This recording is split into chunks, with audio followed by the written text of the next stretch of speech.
Okay, Mayor, it's 6:30. If you'll allow me to begin with my preliminary comments. Certainly, please. This meeting is being held with a quorum of City of Westlake Council physically in attendance at the Westlake Council Chambers, 4005 Seminole Pratt Whitney Road.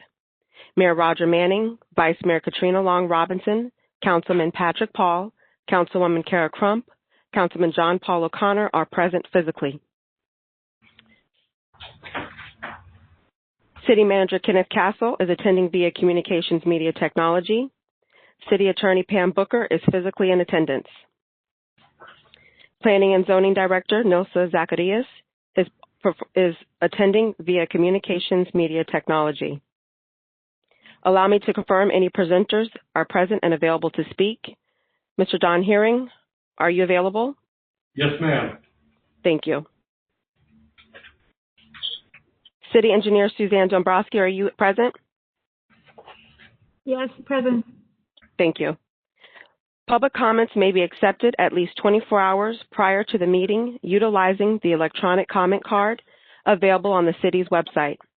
Public comments are also permitted at the appropriate time during the meeting. The mayor will call for such during public comment, and you may participate at this time utilizing the system's virtual hand feature and waiting to be acknowledged if you wish to comment. Please note this meeting is being recorded, both voice and video, and to remember your mic may be live. I will mute any microphones that carry any feedback or interruptions. However, you can unmute yourself.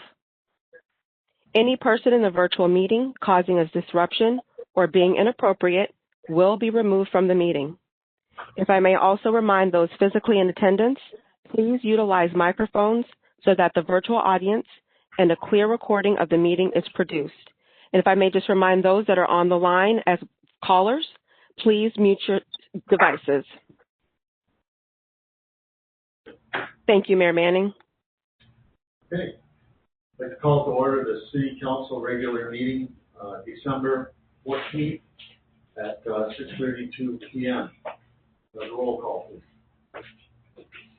Councilman John Paul O'Connor. Present. Councilwoman Kara Crump. Here. Councilman Patrick Paul. Here. Vice Mayor Katrina Long Robinson. Here. Mayor Roger Manning. Here. We have a quorum. Thank you, Sue. To the pledge. I pledge allegiance to the flag of the United States of America and to the republic for which it stands, one nation, under God, indivisible, with liberty and justice for all.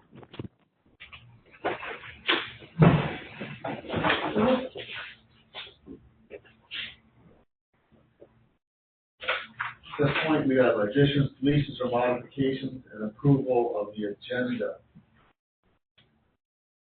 Does anyone have any comments on the agenda? I have one. I'd like to remove item B from the regular agenda meeting, the city attorney's contract. We discussed this item on our November 30th meeting. So I don't see a need for rehashing that one.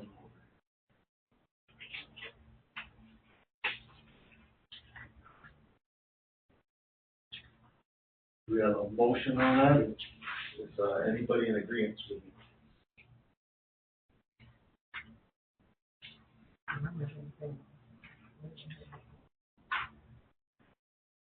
You have to have a motion and a second on that? Yes. I'll make a motion to remove that item.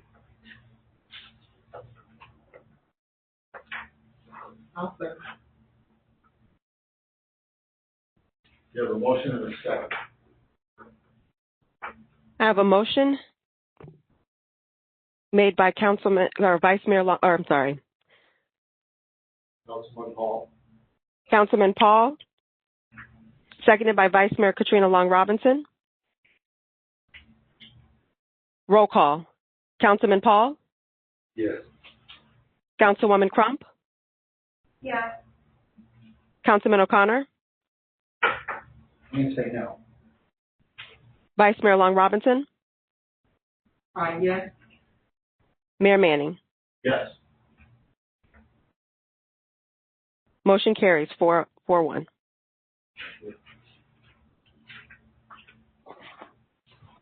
Anything else on the agenda? Okay. Public comments and requests. This is an open forum, non-agenda items.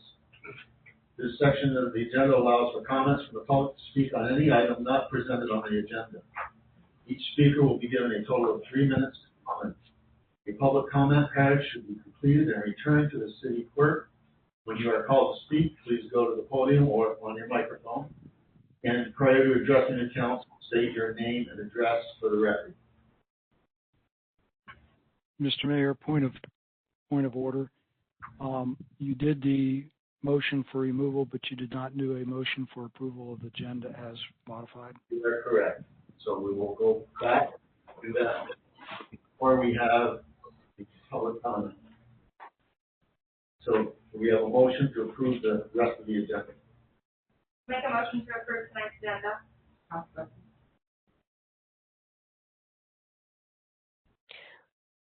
Motion to approve agenda as modified. Motion by Councilwoman Crump, seconded by Vice Mayor Long Robinson. Roll call. Councilwoman Crump. Yes. Councilman O'Connor. Yes. Vice Mayor Long Robinson. Yes. Mayor Manning. Yes. Councilman Paul. Yes. Motion carries. Thank you. Thank you. And so now we'll open up to the public comments. Do we have any? Mayor, I've received no previous comments for this point in the public comments.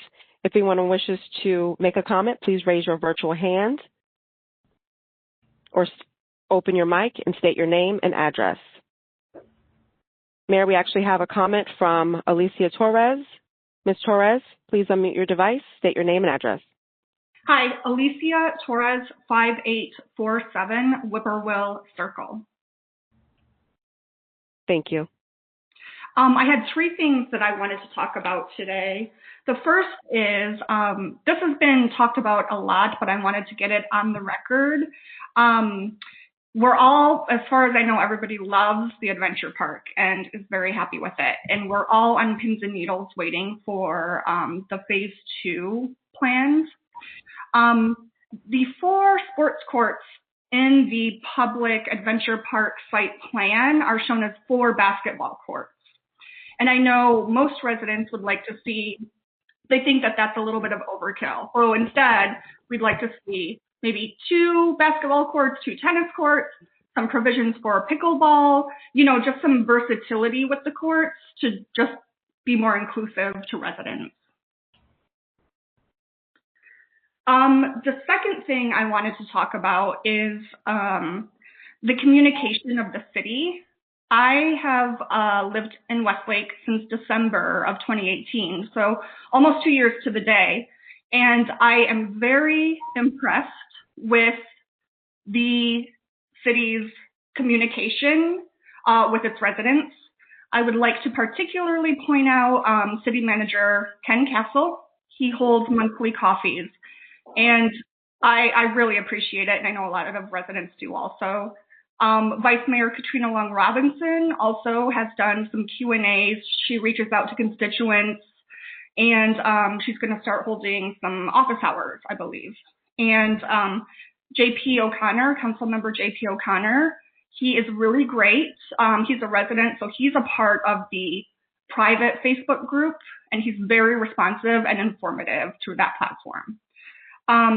Personally, I would like to see and hear more from our mayor. I think one concern I have is, with the city growing, we really need someone who has their finger on the pulse of how it's growing and to have an advocate for that growth for us residents. So I kind of feel like that's I feel like, the vice mayor and the city manager they're doing a great job of kind of filling that big kind of communication gap. So that's appreciated. But again, I would like to hear more from the mayor going forward. Thank you. The third issue is I did want to talk a little bit more about city planning. Let me be clear. I have never been concerned about the rate at which our city is growing, at which commercial is coming in. I was properly prepared by my salesperson to not expect anything for 8 years. So, you know, if we get something before that, I will be pleasantly surprised. My concern is with the quality and the vision of the city.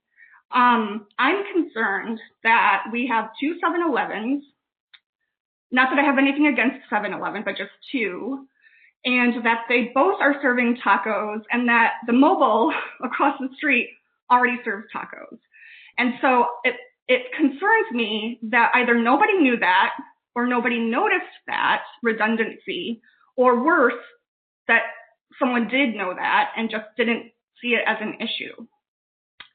My other concern is with the Publix. I just feel like, you know, they're providing us with this very outdated model of a grocery store complex. And I'm just, you know, the impression I got from the Publix representative last meeting was that this is what they're offering us because we aren't asking for anything more. So I really would like to hear about who are the city planners.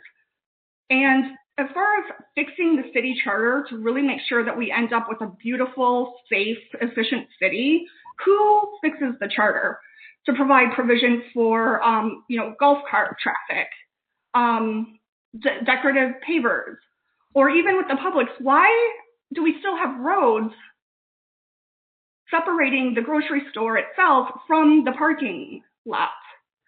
I just feel like they could be connected. You know, just a little creativity would be nice as far as, you know, how things are right now and how they're coming to Westlake. It just seems like we've got a lot of the same old, and I'm really concerned about that. So yeah, if I could hear a little bit more about the city planning and whose responsibility it is to fix up the charter when it comes to that. Thank you all for your time. I appreciate it. Okay, thank you. Are there any additional attendees who wish to comment? Please raise your virtual hand or please unmute your device, state your name and address.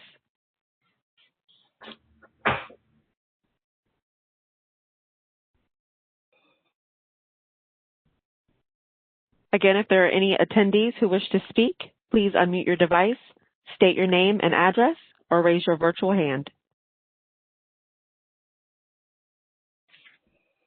Mayor, I see no additional commenters. Thank you. Thank you. I have something that I wanted to say. I don't know if this, I'd rather get this done at the beginning and later, if it's possible. City Attorney? Another way for.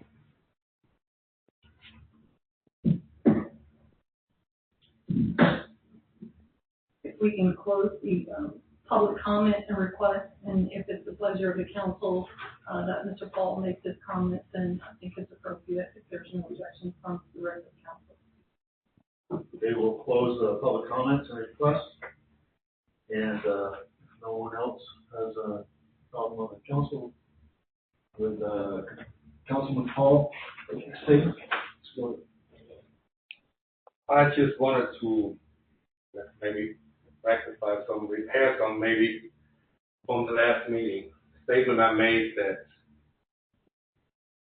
came was not the way I intended it. I said that, I asked if the city attorney was not black and a woman, would we have the issues that we had? No Councilman O'Connor was upset about it, and I should have then probably fixed that issue. At no point, at no time did I mean to imply for anyone to have any racial bias or any,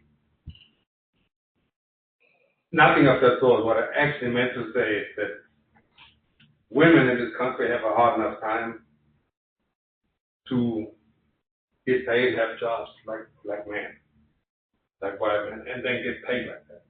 It is even harder for black women. So it was not that I was meant to say there's anybody racist or anything of that sort. It was strictly based on women in the corporate world, if you will, and then black ones. So if I offended anyone, I want to apologize for that. Very good. Okay. Thank you. Okay, we'll move on with the consent agenda. We have only one item on the consent agenda tonight. That's the statement as of October 31st, 2020. Do you have any comments on the financial statement? If not, could we have a motion? I make a motion, we approve and adopt financial statement, as of October 31st. I'll second the motion. Motion made by Vice Mayor Katrina Long Robinson, seconded by Councilwoman Crump. Roll call. Councilman O'Connor. Yes. Vice Mayor Long Robinson. Yes. Mayor Manning. Yes. Councilman Paul. Yes. Councilwoman Crump. Yes. Motion carries. Thank you. Showing here that we have no presentations or proclamations this evening. So we'll move on with the public hearing portion. First, we have item A, final plat for Sky Cove South, Phase 1A, Pod N. I assume that Mr. Herring has a presentation. He's sitting down at the... I do, Mr. Mayor. We do, Zoe, if you want to pull that on up, and I guess I don't touch anything, you just will press the screen accordingly. So, good evening, Mr. Mayor and council members. For the record, Donaldson Herring, here tonight on behalf of Label and Company. They are the developers of Sky Cove, and they are looking forward to moving forward with a new Parcel N, which will be known as Sky Cove South. So with me, certainly on the video with Mr. Harry Posen, who is the president of Label, and Harry's more than willing to answer any questions that you have. You can go to the next slide, Zoe. And so the location of Parcel N is located really in the heart of Westlake. It's south of Persimmon Boulevard east. It's east and north of Green Lane. Green Lane wraps around the south side of the site, and then the west side of the site is formed by Ilex Way Phase 2. So it's really right in the heart of the center. It will be ultimately across from the medical center parcel, which is located to the west. Next slide, please. So the plat itself is of 63.85 acres. The pod, or the parcel, is 44.98 acres. We're proposing it in two plats, both which will proceed generally sequentially from each other. The first is 111, plat A is 111 units. It will have access off of both Persimmon as well as Ilex in Phase 1A. Phase 1B will be a total of 86 additional lots, and there'll be a total of 197 dwelling units. So, for example, you're probably aware that Sky Cove has 204 single-family homes, and I was advised by Mr. Posen earlier today that they're actually at 179 sales. So I tried to round that up to 180. He goes, no, Don, 179. So that's where they're at. So they continue to do very well, but out of inventory, and certainly looking forward to moving on to the next parcel. So if you'll go ahead and switch the slides, we'll show some pretty pictures, I think. So the site plan is on the screen. So the parcel has a variety of different types of lots. So a number of waterfront lots. There's a small recreation center in the center of the site. There are some limited number of back-to-back lots. And then one of the things that we found at Sky Cove North, or Sky Cove, is that there was a lot of our families like the oversized lots. So we have a number of lots either in some of the corners or even in some of our back-to-back lots that are almost double deep than they really need to be. And so a lot of our families really found that as something that was very, very desirable. So we've incorporated that into the plan. We will be building a new model center. So the existing models will be utilized for a limited period of time, but we will be building a new model center right at the main entrance off of Persimmon, and look forward to really moving forward with another great parcel. It's really met the need that's out here. Zoe, you can go to the next slide if you would. This slide just really shows the division between phase 1 and phase 2. So the lots shown in blue will be the first phase, and the lots shown in the yellow, the 86 would be the balance. Both the two entrance points would be established within the first phase of development. And then go ahead and you go to the next slide, Zoe. So, of course, what's on the agenda tonight is really the technical requirements of the plat. I shared with you the site plan, which is approved administratively by your staff, but this is a plat that's required to meet the technical requirements of Florida statutes, and we get to work with Seminole Improvement District, the city attorney's office, as well as the city's engineers who reviews it for technical requirements with the plat, and the city attorney always gives us her input. Just make sure all the dedications are appropriate for our common areas and things are appropriately labeled and maintained. And believe it or not, they do read every line on that text, I can assure you, and we get some good feedback. So your staff has determined that this meets the technical requirements, and therefore we would request your approval tonight.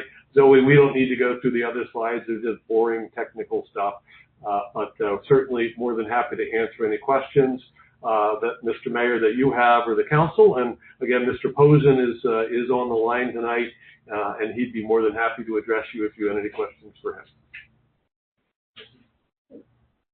No, I'd just like to congratulate Mr. Posen on Sky Cove being such a success. We're very happy to have a builder up here that is on it, and the sales are going good. That goes for everybody. All the developers at Westlake. Yeah, they're going very well.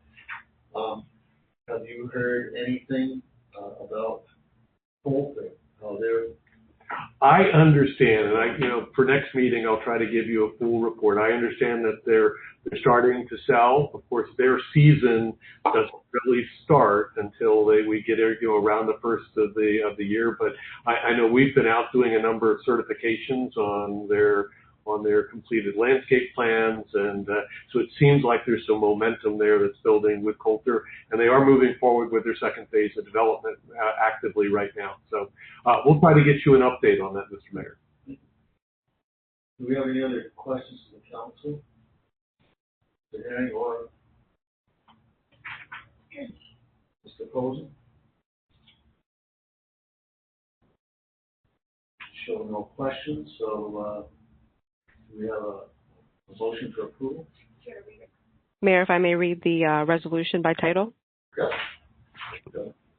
Resolution 2020-36, a resolution of the City Council for the City of Westlake, Florida, approving the final plat for Sky Cove South, Phase 1A, Pod N, being a replat of a portion of Open Space Tract Number 1 and all of Open Space Tract Number 2, Ilex Way, Phase 2, Plat Book 128, pages 22 through 25, inclusive, and a portion of Open Space Tract 1, Persimmon Boulevard East, Plat 2, Plat Book 128, pages 16 through 19, inclusive, both of the public records of Palm Beach County, Florida, together with a portion of Section 12, Township 43 South, Range 40 East, City of Westlake, Palm Beach County, Florida, providing for recordation, providing for an effective date.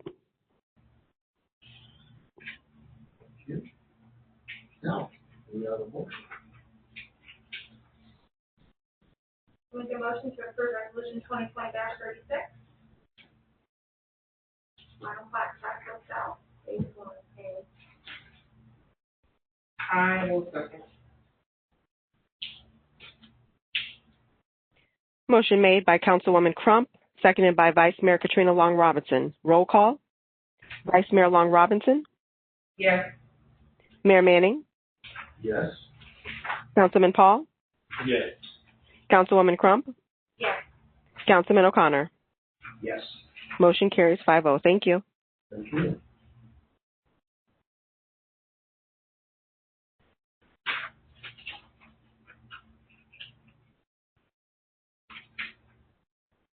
Okay, we move on to item C. You need to do item B. Item B. And my presentation was inclusive Yeah, of I was both gonna plats, say. so I'm Yeah. sorry I didn't disclose that, but it included both plats. That was for both plats? Yes, sir. So that covered both. There's a motion to remove. Well, we have the resolution 2020-37. Title Resolution 2020-37, a resolution of the City Council for the City of Westlake, Florida, approving the final plat for Sky Cove South Phase 1B, Pod N, a subdivision in Section 12, Township 43 South, Range 40 East, City of Westlake, Palm Beach County, Florida, being a replat of Tract N, Sky Cove South Phase 1A, Plat Book to be determined, pages through to be determined, inclusive public records of Palm Beach County, Florida City of Westlake, Palm Beach County, Florida, providing for recordation, providing for an effective date. Make a motion for approval of resolution 2020-37.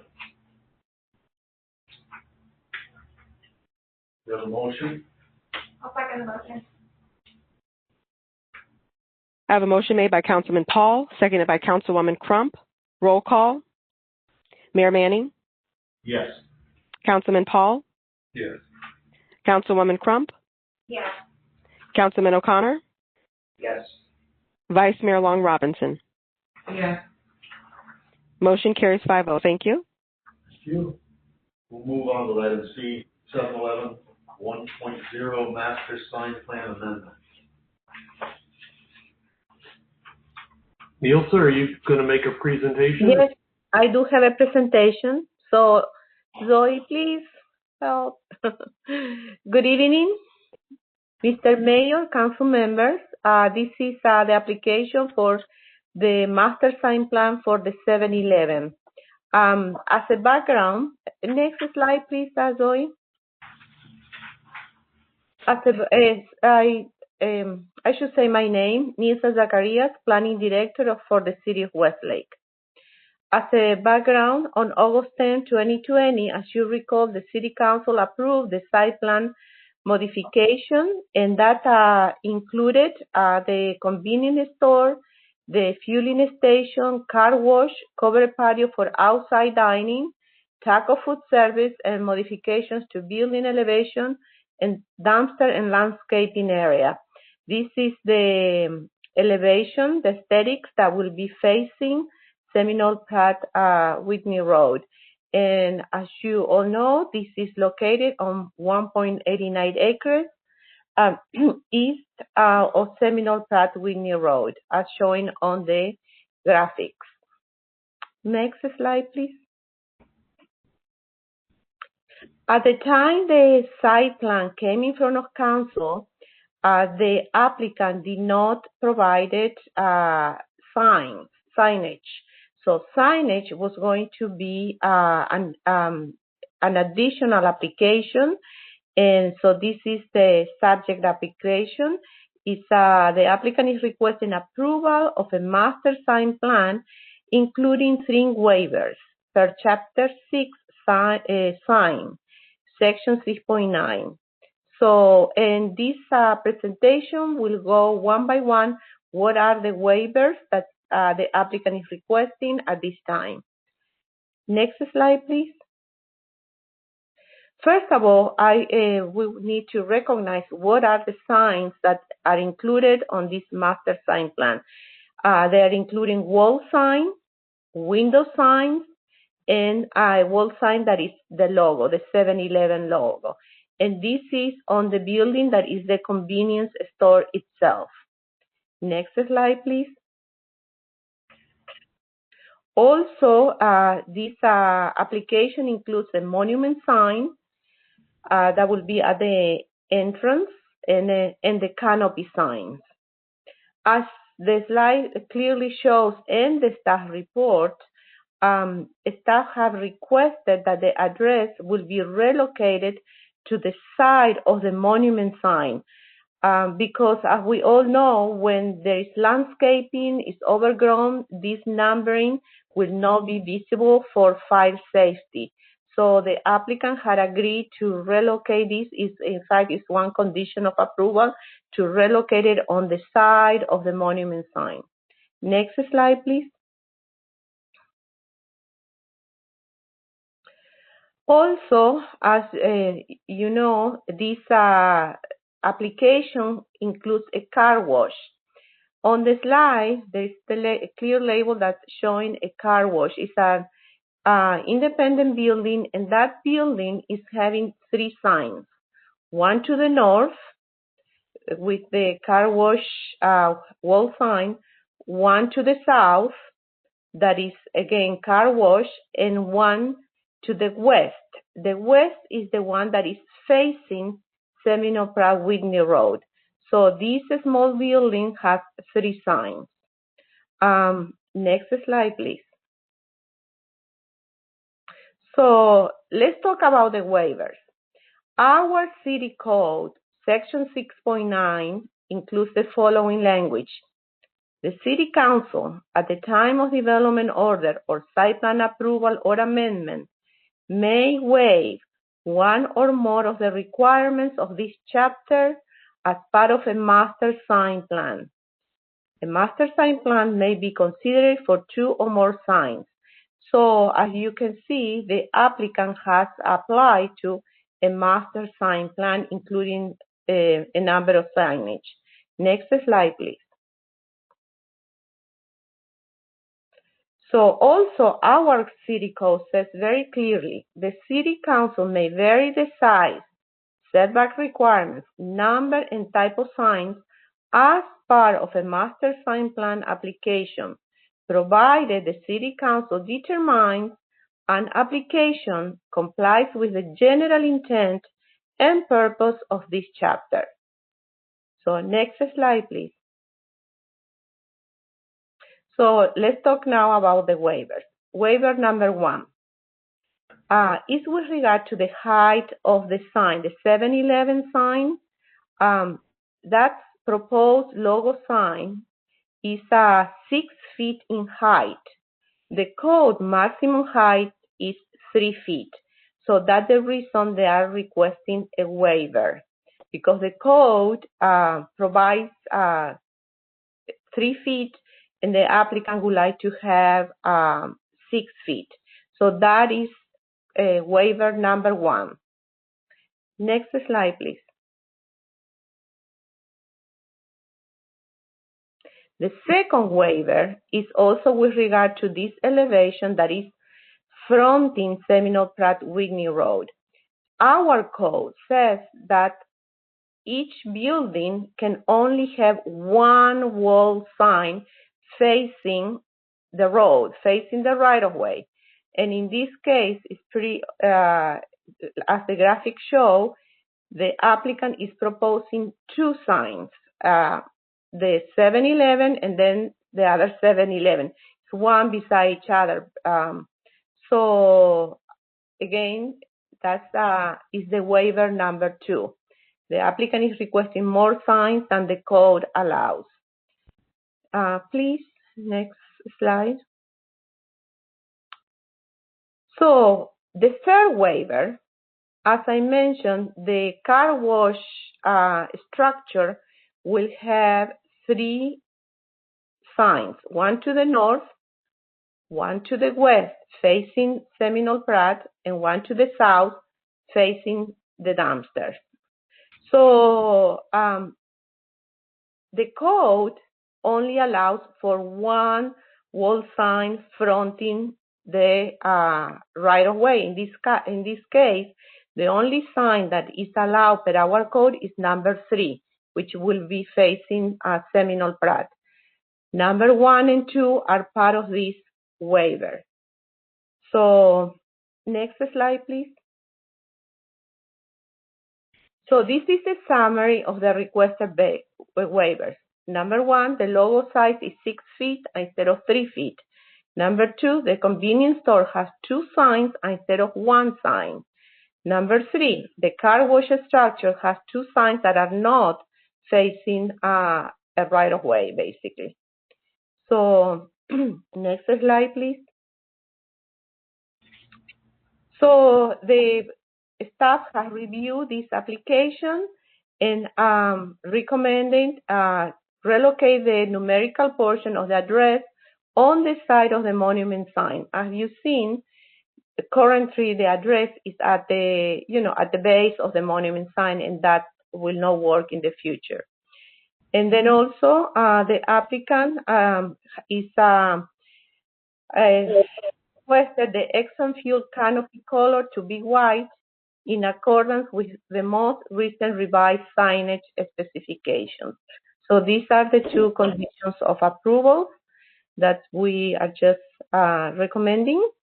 So next slide, please. And if you have any question, and I understand the applicant, Mr. Hearing, is also has a presentation.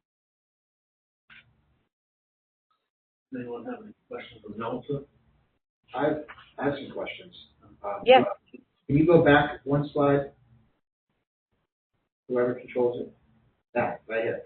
So, if I understand correctly, the logic behind relocating the numerical portion of the address is because of potential vegetation overgrowth?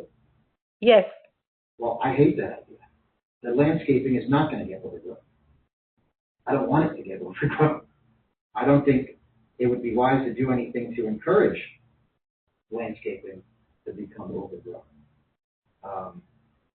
I wouldn't be opposed to putting the address in both places, but I want them to keep the landscaping beautiful all the time. No, maybe I use overgrown, just the natural type of landscaping, and Mr. Don Hearing can further explain the type of landscaping. But for example, on the emergency room, an emergency service, we specifically put the numbering on the side of the monument sign to avoid the flowers and any kind of landscaping could cover, didn't say over, just cover the signage. And fire safety has to see that numbering, has to be very visible, basically. No, I understand. Just your presentation said overgrown and will become a problem in the future.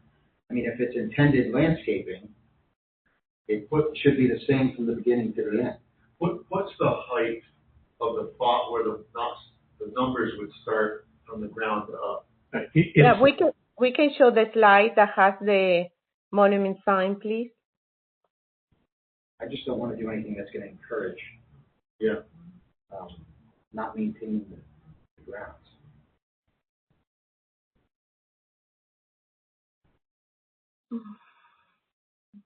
There you go.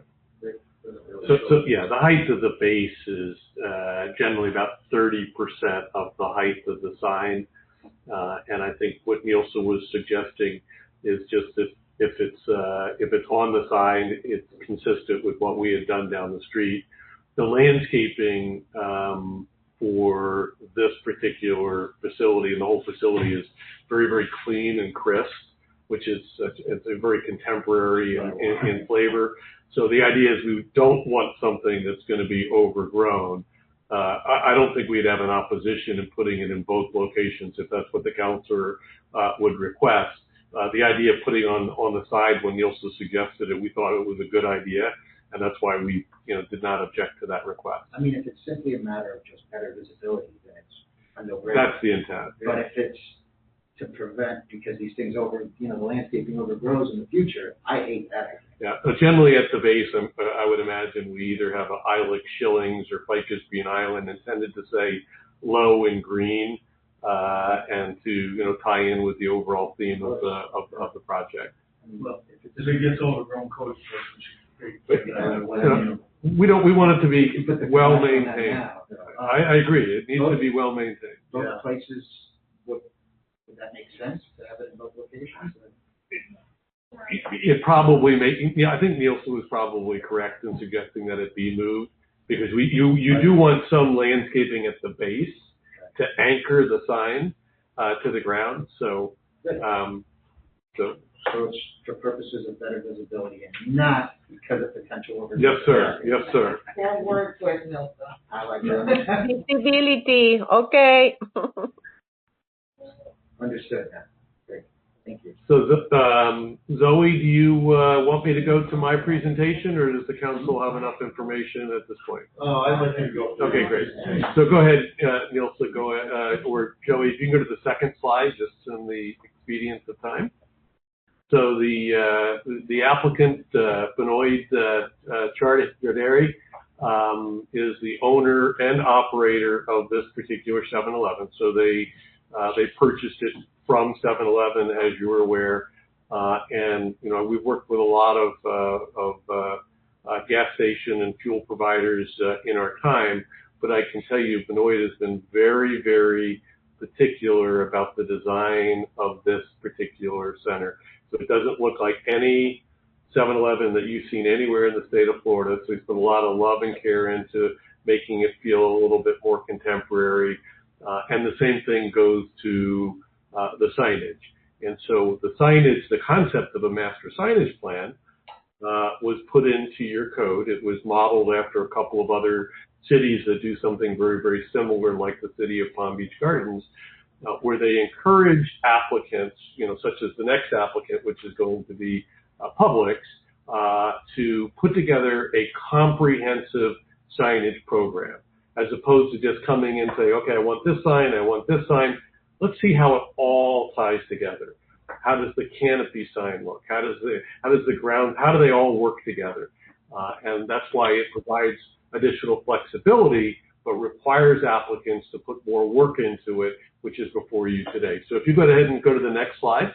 If I'm correct, if I must, you were interested in putting the sign regulations together, right? Well, we work together with your staff to do that. Thank you. So this is just the history. You can kind of go on to the next slide, Zoe, and keep going right there. Nielsen went over the deviations, so I'm not going to repeat all of those. Go to the next. There's the site, and go to the next slide. The location, so you can go to the next slide. One of the things I will point out while she's going to the next slide is that on our wall signs on the building, while we are asking for 2 signs, and the one logo is slightly larger, which really fits with the architecture if you saw how that worked, the actual total sign area is less than what is allowed by the code. So we've about 79 square feet versus the 90 square feet allowed by your code. So we have 2 signs, but the total width and sizes of the signs in area, in square feet, is less. So should I, just to clarify this, the doubling the size of the sign, 6 foot to 3 feet, and then adding in the other sign, we're still under. That is correct. And those are the types of things that go into your staff's evaluation, they're looking at a lot of things. So in addition to, how big is the sign, where is the sign, how does it fit with the composition of the architecture? Because we've all seen, signs that on buildings that don't fit into the space, right? They're either crammed up and there's no room. Your signage code has very specific requirements that require a certain amount of area on the top and the bottom of the signs, so that they're required to appear as if they're proportional to the architecture, and that's what you see here. So the total sign area is less than what it could be if the applicant wanted to do a larger, more extended sign. And so this is the site plan, just as you recall it. This, the building is going to be beautiful, but the landscaping is going to be equally as complementary to the building, if you'll recall when we presented that to you. Next slide, Zoe. Not overgrown. Not overgrown, yeah, that's right. So again, this is the elevation where you see the whole front of the building, and so that you're very, very much more contemporary in its delivery, the clean white, a little bit of use of black in the gray, and so it really fits very well. The other thing that Nielsen noted, and it was something that staff was very strong on, is that typically this gas station is being branded Exxon.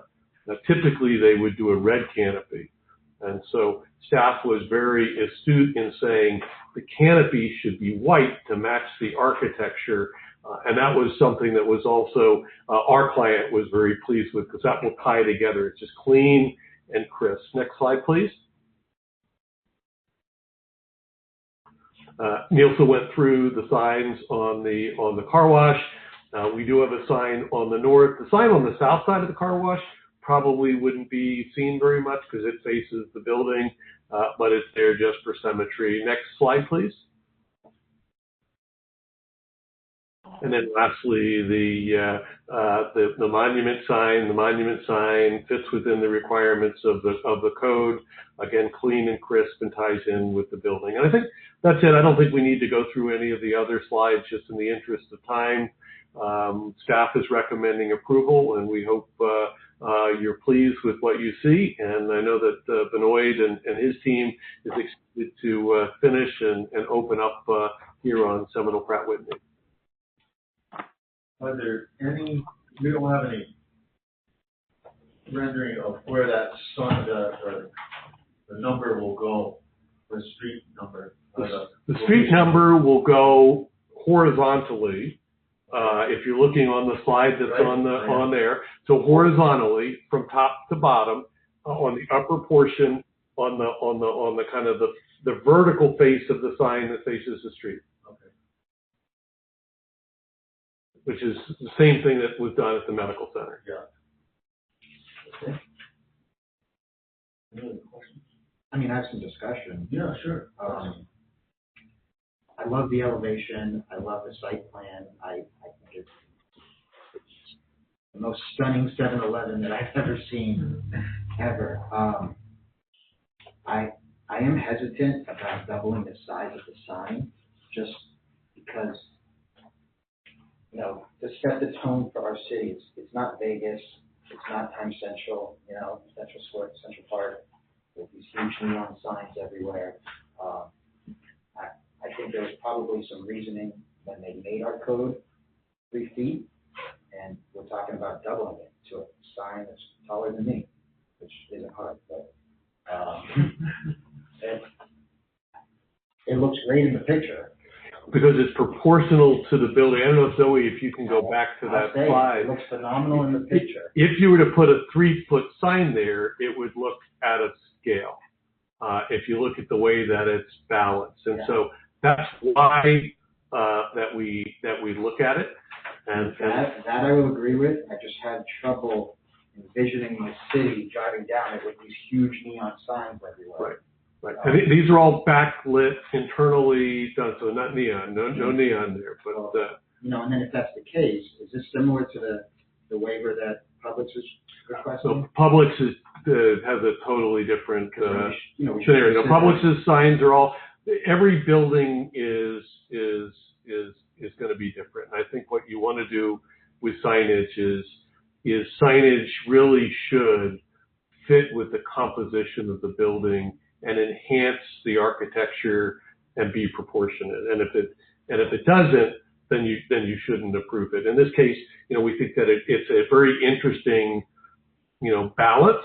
And remember that the 7-Eleven sign that you see on the store, also you've got the canopy in the front, and we put no signage on the canopy, and we've even taken the colored logo colors off of that canopy, so it's just clean and crisp. What color will that canopy be? It's going to be white. It's going to be white, and all it says is Exxon, so you don't even have the red and the green ribbons on there. So I think if you look at all of those things in balance, it's proportionate. I felt it prudent to voice. So you should be concerned. You should actually ask those questions and make sure that what we're telling you is correct. Are we setting a precedent? Well, we have a code. They're asking to step outside the code. to double the size of their sign.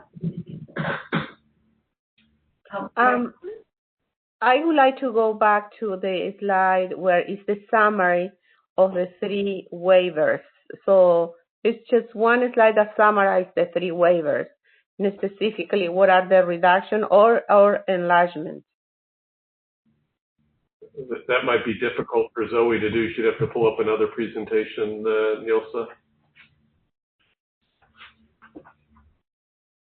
There you go. She's a miracle worker. It's great.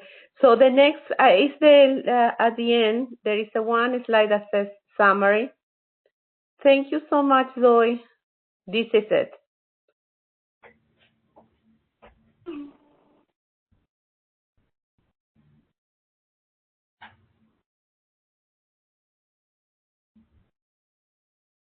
And again, as we pointed out, the total wall area of the wall sign, which could be 90 square feet, we're well under that. I think we're 76 square feet. I saw that.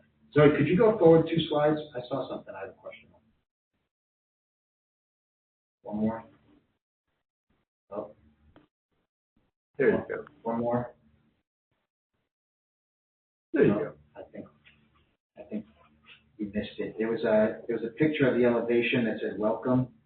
That was an older elevation that must have been in our presentation. This is what's the application. I wanted to know what the size of that welcome was. Yeah, there's no welcome there. Just the 7-Eleven. Okay. And I guess you would ask the city attorney a question about precedence. Yes, Mayor, Council, it's a legal answer. It's a yes and a no. Let me explain that. The way the code is set up on the sign code, the waiver process is there to do exactly what the applicant is asking for, both in this application and the next application. Each one gets considered on an individual basis, case by case, for that particular site, that particular application. The yes part of this in terms of setting precedent is, yes, the next applicant will look and say, well, the city historically has approved X, Y, and Z. So when they come in to make their request on the next project, they will remind you of some of these applications to support their request. So that's a yes and no, but you still get to evaluate what's in front of you and make a decision. Do you think these waivers are appropriate for this site, this location? If you do, it gets approved and they order their signs and get them installed. Do we know offhand the size of the ER signage, those letters on there, roughly? That also went through a master signage plan, and I know that there were a few waivers and deviations, but I don't. Curious what size those? I don't recall. They're nice. Yeah, it looks very nice. I think the key is as each application comes through, does it enhance the architecture and the quality of what's there? We lost Bill. As part of the review process that staff does, we work very close with the applicant. And when we were reviewing that, we said, wait a minute, you have this welcome sign. How many signs are you having fronting Seminole Pratt Whitney Road? So that's the reason that welcome sign was removed. So that's part of the review process. Nilsa, do you know offhand what the size of the ER signage is? No, that was like a year ago, 2 years ago. No, I can't remember. But every time that a sign comes in, we review it per our code. So, the main thing with regard to you are talking about the monument sign, the one that is at the entrance, or you are talking about the wall sign? Yeah, the 7 on the 6 foot logo. 3 foot. So we all review per our code. And honestly, I don't recall that there were too many waivers for the emergency building. So, but I don't recall exactly. So that's a while ago.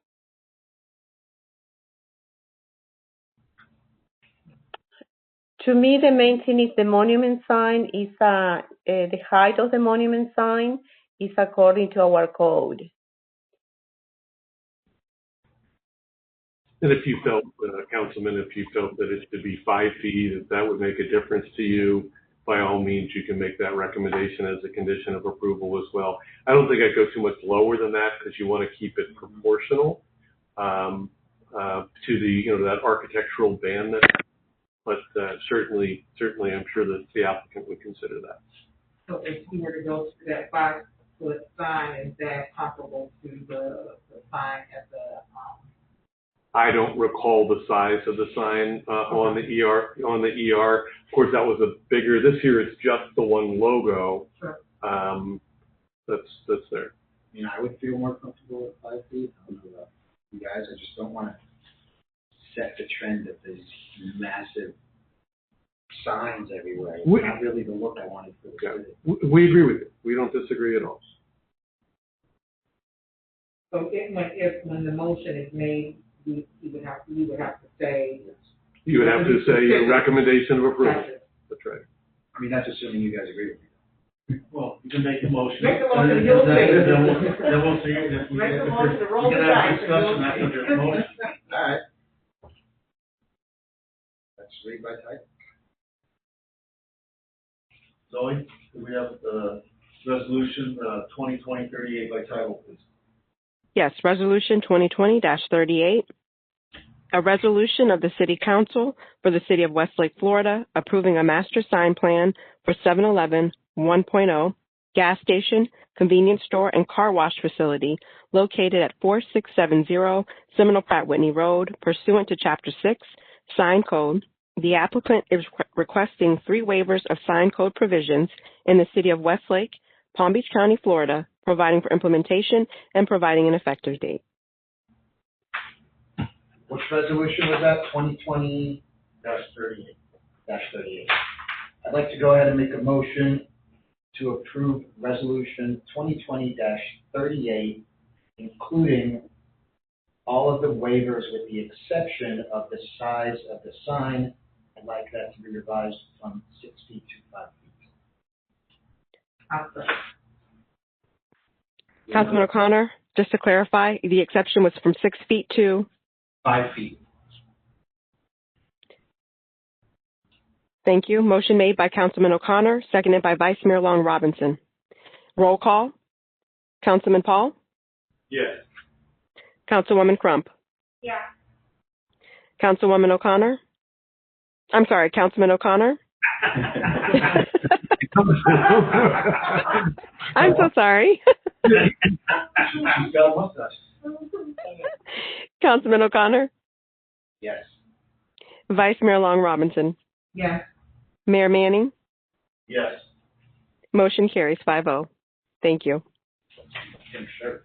Okay, we'll move on to item B, Public's master sign plan. I believe Neil has a presentation. Yes.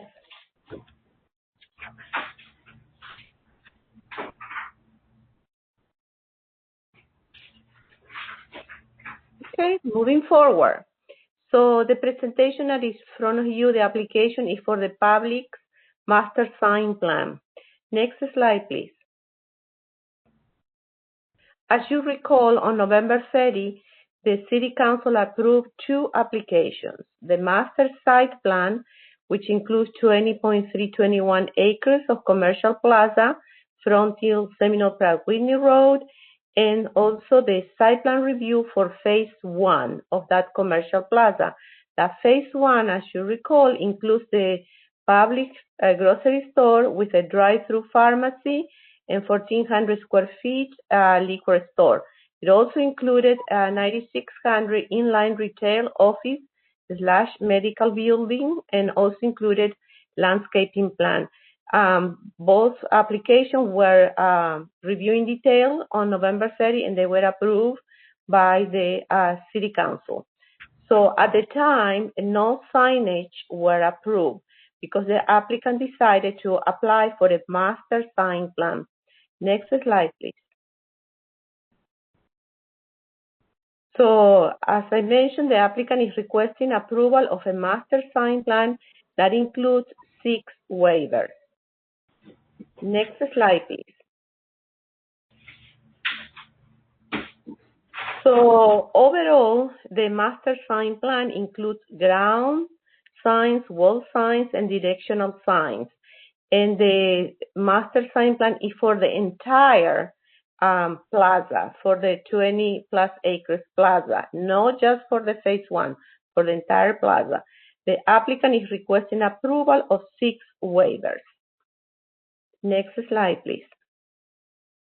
So we are going now to discuss and analyze ground signs.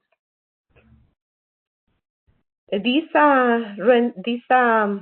site plan is showing all the ground signs. S17 and S18, they are the ones that are located at the corners. And we will look at the next slide, we'll go into detail. This is just an overview. S19 and S20, they are primary ground signs, and the applicant is requesting a waiver. S21 and S22 are the secondary ground signs. Also, there will be a waiver request. And then we have 23, 24, and 25, which are the individual tenant ground signs. That also, there will be a waiver request. Next slide, please. So this is the sign that I mentioned before that is the non-residential port entry monument sign. It will be on the corners of the Publix Plaza, and this is according to our current code.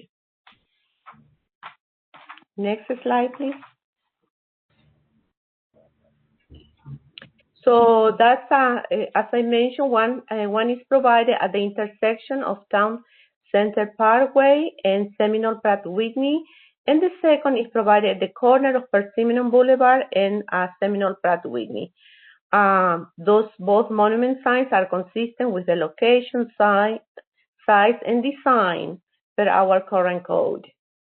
Next slide, please.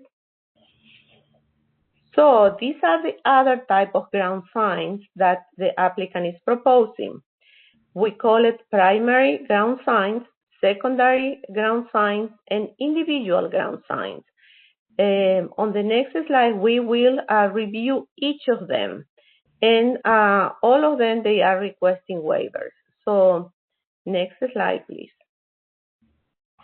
So now we are going to present all the wall and directional signs that are, before we get into the specifics of the waivers. So these are a number of wall and directional signs that the applicant is requesting, and this is very typical on Publix plazas. They obviously need a number of signs. I'm not going to go through this whole list. They were part of the staff report, and there are a number of them. So next slide, please. Also, for wall signs, we have the tenant signs that will be under, each facade. Next slide, please. The master sign plan, this is important, does not provide for standard tenant sign colors. The applicant proposes that each tenant have the color of their choice as long as it's approved by landlord. I put it this very clearly because many plazas, as you drive around, they do offer a standard colors like either blues, or sometimes they offer 3 types of colors. Okay, you tenant, you can choose between the blue, the red, or the green. But in this case, it appears, in this case, the applicant is proposing that there will be different colors. So, with regard to those, the only thing that they are being very specific is that the tenant can choose between these 3 fonts, Helvetica, Medium, and Americana Extra Bold. So, and also the applicant is saying that logos, as long as they are regional or national chains, are permitted to use brand logos if approved by landlord. So the landlord is will have a heavy authorization, attributes. Next slide, please.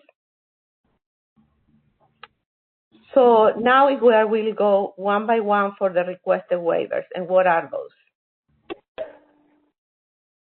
Again, these I just pretty much copy-pasted from the previous presentation. So this is the part of the code that allows for the applicant to request waivers to the City Council. Next slide, please. Again, this is the same type of slide. City Council may vary the size, setback requirements, number, and type of signs, provided the City Council determines an application complies with the general intent and purpose of this chapter. So, next slide, please. First waiver. The first waiver is with regard to the ground sign. Right after this, there is a graphics.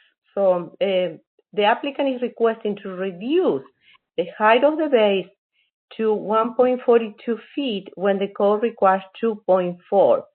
Our code specifically said that the height of the base should be 30% of the height of the sign. So in this case, there is a deviation of 0.98 feet. Let's look at the graphic so it's clearer. Next slide, please. So, as showing this slide, the applicant is proposing the height of the base to be lower than what it should be per our code. So, this is the first waiver. Next slide, please. Second waiver. The ground sign, the applicant is requesting to increase the height of the sign to 17 feet when the code requires only 8 feet. This is one of the major waivers that the applicant is requesting, but I'm going to make a clarification also. But for example, the sign includes 9 tenant names, which exceeds the allowance of 6 tenants. There is a deviation of 3 tenants. And as you see in this slide, and also on the staff report, which went very into details, this in itself has many waivers, because it's not only the height, it's the width, it's the copy area, it's the number of tenants. So there is a number, even the base. So there is a number of waivers associated with this specific. So let's look at the graphics. So if you see there is a person standing up, and we actually put that line, so there is a scale with regard to this.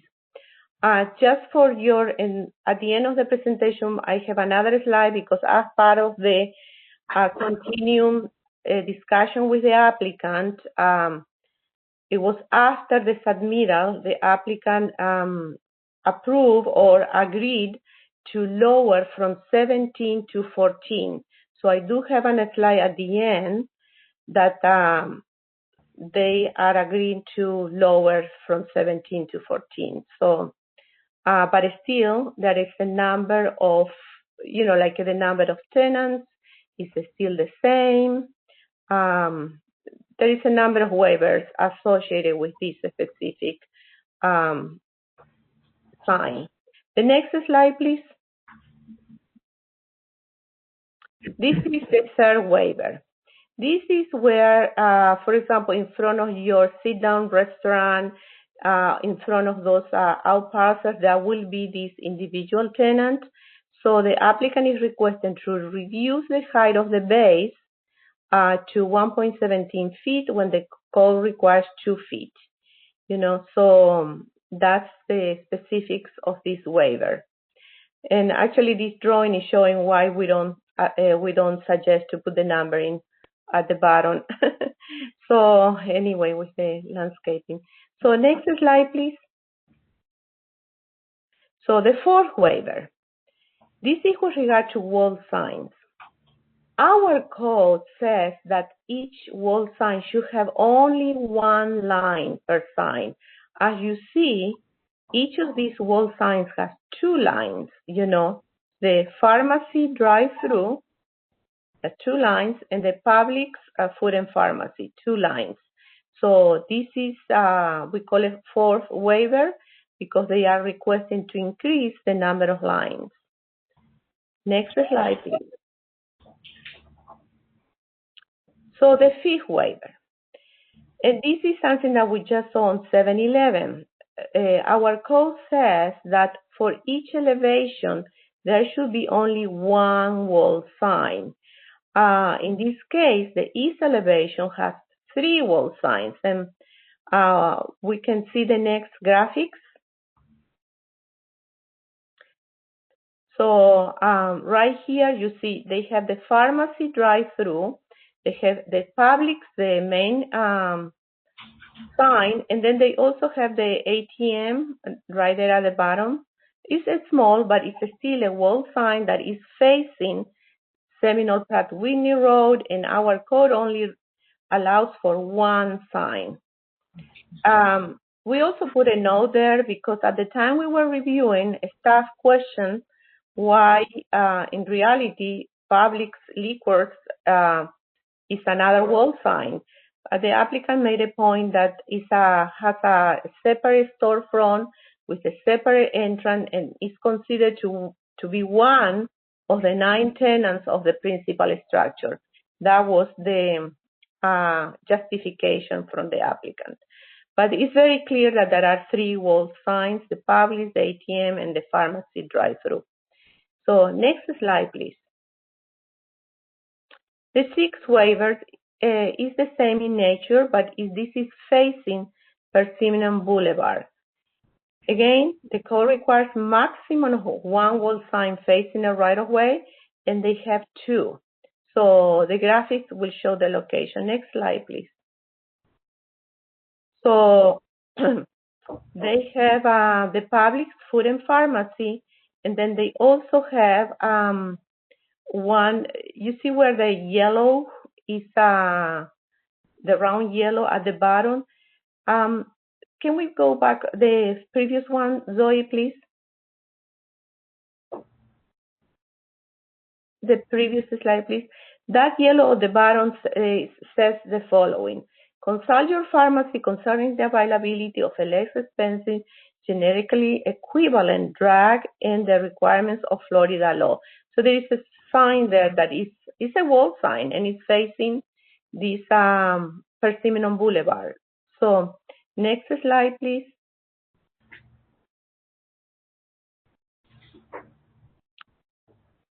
So with regard to the canopy sign, our code allows for that. We call it that a canopy sign. So we didn't count it toward the wall sign. So they, part of the review process, we work very close with the applicant. Next slide, please. Oh, here it is. Yes, what I just was mentioning. Next slide, please. We also wanted to provide to the council some examples. So we went to Wellington and took some photos just to show what is an 8-feet existing signage, monument sign. You know, so, and those are there at the Wellington Town Square. These are just for reference. Next slide, please. This is another one on Wellington Marketplace. So the council can see for reference how does it look, an 8-feet sign. So next slide, please. And again, this is the summary of the 6 waivers that the applicant is requesting to the city council. Just for discussion later on, we can go back to this slide to, it's just a summary. Next slide, please. We review this, and we are proposing that at least from 17 to 14 feet to lower the width of that primary sign. Also, that will reduce the copy area, the number of tenants, and height of the base, or we were thinking that they will. So basically, as you know, the staff report and everything is uploaded way in advance for the council. So after this was uploaded, the applicant provided the next graphics. Next slide, please. So this is the slide that will show 14 instead of 17. No, but still, there are a number of tenants, more than the code allows. So this is still is a waiver, you know. So next slide, please. Thank you. And I know Don has also a presentation. I do. Whenever you're ready. Joey, do you want to load me up? Well, good. Again, for the record, Mr. Mayor and council members, Donaldson Hearing with Kotler and Hearing here tonight on behalf of Publix and Windcrest Development.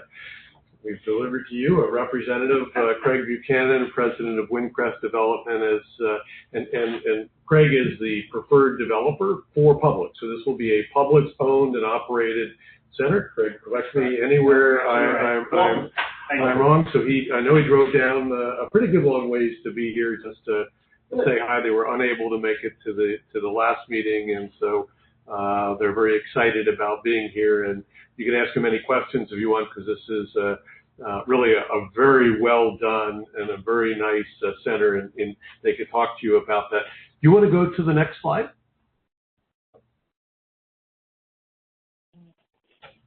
There you go. Location, we can skip that. I think Nielsa reviewed that for us. Again, just the location of the center. Next slide.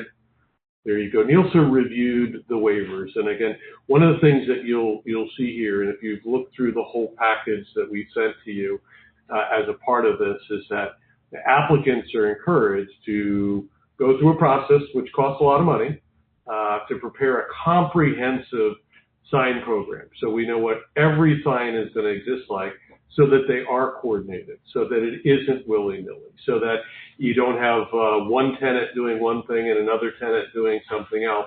It creates the opportunity to create a comprehensive look. And as Nielsa had pointed out, she took you through even the most benign signs, and there's even others, there's traffic directional signs and all those things that were there. So everything was very carefully thought out. We do have a few waivers, which we think are justified. Two of those waivers are simply for the height of the base. So the signs totally meet the code. It's just from a proportional perspective to make it work with our family of signs. We feel that a smaller base is more appropriate. And so that was for two of them.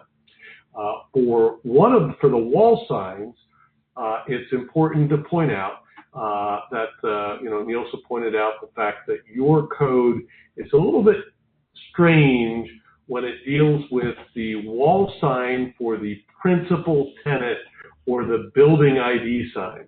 So it basically states that it can be that there can be basically one line of copy, or, and it goes on, or basically the project name. And in our particular case, the name of the project or the principal tenant is Publix, grocery center and drugstore, so and pharmacy. As you know, as we went through and looked at the signs for an individual bay, for if I'm a tenant and I'm going in one of the small bays, they are allowed 2 lines of copy, and that's not considered a waiver. So the waiver that we're asking for 2 lines of copy is simply, in our opinion, really something in the code that really should be cleaned up, because if your tenant can have 2 lines of copy, certainly the principal tenant should be able to have 2 lines of copy. So, but Nielsa walked through that. Could you go to the next slide, please, and go ahead and go to the following slide. So we'll start walking through the signs. So just wanted to point out the level of detail that's gone to the signs everywhere from the entry, the exit, every little sign is coordinated on the entire campus, and that creates a better aesthetic in the long term. So this will be owned and operated by Publix. They're trying to maintain value basically for their shareholders, which are basically the employees and their retirement fund. And so by creating a very well thought out sign plan, you retain value for the site. One of the things that I would like to point out so that there's context to this site, it's a little bit different than your typical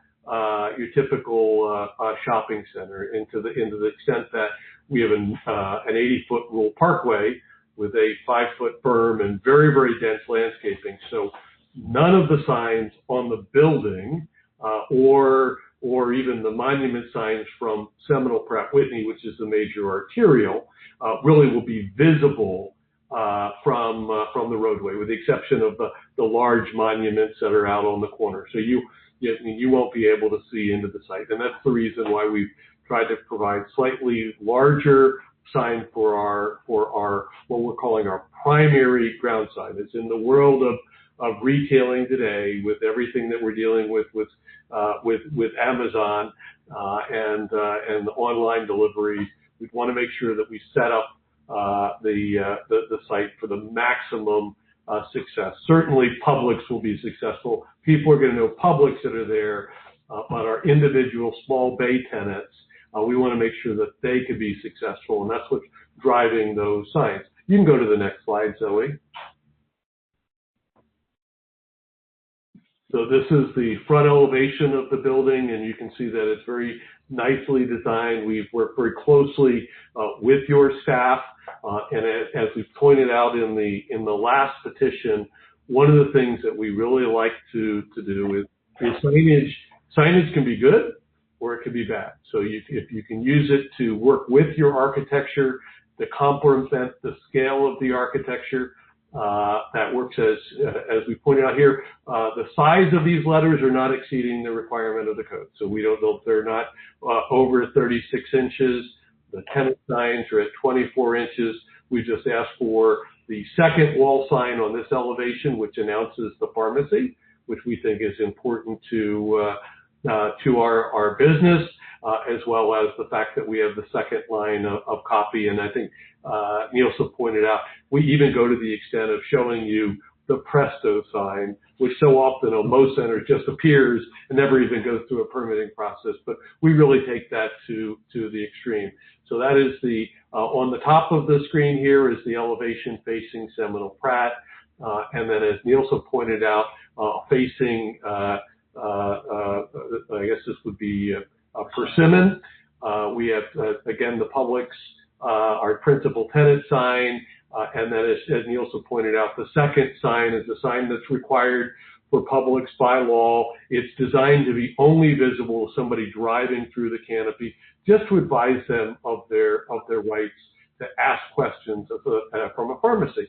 And so my daughter's a pharmacist, and after 8 years of her education, I can tell you that pharmacists are very, very well educated, and they do make decent money. No, I know.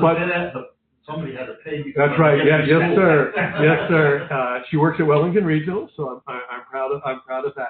But really, pharmacists know a heck of a lot. They know everything about every drug and every drug interaction, not just what the drug sales rep tells the doctor. So they're very important. So I think these signs, just giving a commercial for pharmacists, are important to encourage a patient or someone to ask the pharmacist, because they know best. And I use Publix Pharmacy for my drugs as well. Next slide, Zoe. So here, these are what those signs look like, and so you can see we're meeting the 3-foot sign, and that's just for the P. So we have upper and lower case letters, and then the Public Student Pharmacy is really very small. Next slide, please. And then the pharmacy drive-through, again, relatively small in terms of its size, so well below the size of the 36 inches. And next slide, please. The Presto, again, that's just to identify the ATM. Next slide, please. And then the Publix liquors, which really is a separate tenant, and I think that staff recognize that. And again, this fits into the context of the overall size, sign area. There's no request for increase in sign area at all. Next slide, please. And now we'll just talk about the family of ground signs. So we have a family of ground signs consisting with what we call the pod entry signs, which are out on the corner. The smaller then of the signs are for the out parcels, and again, those are only visible from the interior loop road. And then we have a small ground sign at the first intersection, either if you're on Town Center or on Persimmon, which we call our secondary ground sign that meets the requirements of the code with the exception of the base height. So the only thing we're looking at the base height in terms of the number of signs allowed. We meet the criteria based on our frontage. So the only waiver on that sign is the height of the base. And then our primary ground sign, that is, as Nielsa pointed out, Publix originally proposed a 17-foot sign. Nielsa and her team came back to us and said, we recognize the fact that, because of the fact we're back from Seminole Pratt Whitney in the buffer, that you might need a larger sign. But they said 17 feet, we can't support. And so that's when we came back and proposed 14 feet and had our plans updated to reflect that. It still would be a waiver because the maximum height would be 8 feet. And it would be an increase in the maximum number of tenants, which we think is important so that we can identify our inline tenants. Next slide, please. So this is the pod entry sign, which is consistent with what we have all up and down the corridor. Next slide, please. This is that larger sign. So up on the top is what we originally proposed. And then down on the bottom is where we've reduced it proportionally, both in width as well as height. So everything came down. And here's, again, a good example of how you put the address on the side, which we did. Again, Nielsa had asked us to do that. And we incorporated that onto the side. Next slide, please. And this is the what we call our secondary sign. Again, this meets all the requirements of your code with the exception of the fact the base is less than 30% of the 8-foot height. And next slide, please. And then these are the small ones. These are for our off parcels. While the code would allow you to do an 8-foot sign, we don't want an 8-foot sign there. We want to bring it down to scale. You're driving now slow, interior, driving through the site. We don't think that you need anything bigger than what we're proposing. The waiver here is simply for the base height, which we think, given the size and the scale of this sign, is appropriate. And next slide, please. Again, these are our signs for our tenants, and what we do is, signage can tell a story. So Publix is simply saying that we all provide 3 different font styles. Publix will regulate the colors of the signs, and they very likely will have a standard sign like a dark bronze or black, which tie in with the flavor of the building. But then what they do is they allow their national tenants. Say you had a Starbucks in here, and my guess is you wouldn't have Starbucks because they typically want to be a drive-through. But you might have something similar to that. But Starbucks has their logo, which is green, and you recognize it just simply by the logo. Or Panera Bread, they want to. And we see from a design standpoint, those are your nationally registered trademarks, and so your code actually encourages those nationally registered trademarks to utilize their colors. It creates a little additional variety, a little bit of fun into a center. So if it's just a typical mom and pop, it just would say dry cleaner, typically in a standard color and the standard font. But the nationally registered trademark, if it were Tide dry cleaners, you'd see the Tide logo. Which adds some interest and some fun to the site. So that's just a little bit of anecdotal information. Next slide, please. And that's our presentation. So we thank you for allowing us to be here, and Mr. Buchanan, who is here on behalf of Publix tonight, and we might have others from Publix. Tanya Kutcher might be online watching as well. We thank you for the time, and more than happy to answer any questions that you have. Excuse me. The individual signs, where would those actually be done? The individual signs, Zoe, if we could just go back to the elevations of the buildings, those are the individual signs. So if you go back probably one or two slides, I'll stop you once you get there. The ground signs individual or the wall signs? Go back, we'll go forward one time. Go forward one slide, there you go. So these would be the tenant bays. Now we don't know exactly how many bays a tenant will be. So the typical module is a 20-foot module. Sometimes you'll have somebody take 2 bays, maybe 1 bay. On occasion, you'll have 3 bays. If you have 2 bays, you still only get 1 sign.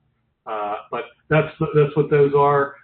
And the way that the building has been designed, architecturally, you can see we've kind of set up where we want, opportunities for 2 lines of copy versus just 1 line of copy to fit with the style of the building. So we have the architecture pops up. So Publix is very deliberate on how they set up their program, and that's why we go through the process of a master site plan. So that individual but these ones are not part of the waivers. These tenant wall signs that are on the screen right now, they are in compliance with code. Right, but we're required to show them as a part of the master Yes. site. So those are the signs that are above, that are in the dotted line. That's the sign that you're talking about, the individual sign. That is correct, yes, sir. My other question is this. In our sign code, how about signage on windows? Do we have anything allowed there? The sign code allows a percentage of vendors in the windows, but I'll let, Craig came all the way down here. Yeah, let's hear it. Maybe you'll have to come up to the mic, but I would guess that Publix regulates how many stickers they allow somebody to put on the window. So. Yeah, for the record, Craig Buchanan with Windpress Development Group out of Orlando, Florida. Publix has got a pretty strict sign criteria that they give to every tenant. And they go through all the same things that you talked about here, the size of the sign, they want the font, the color, they'll figure out what the color will be.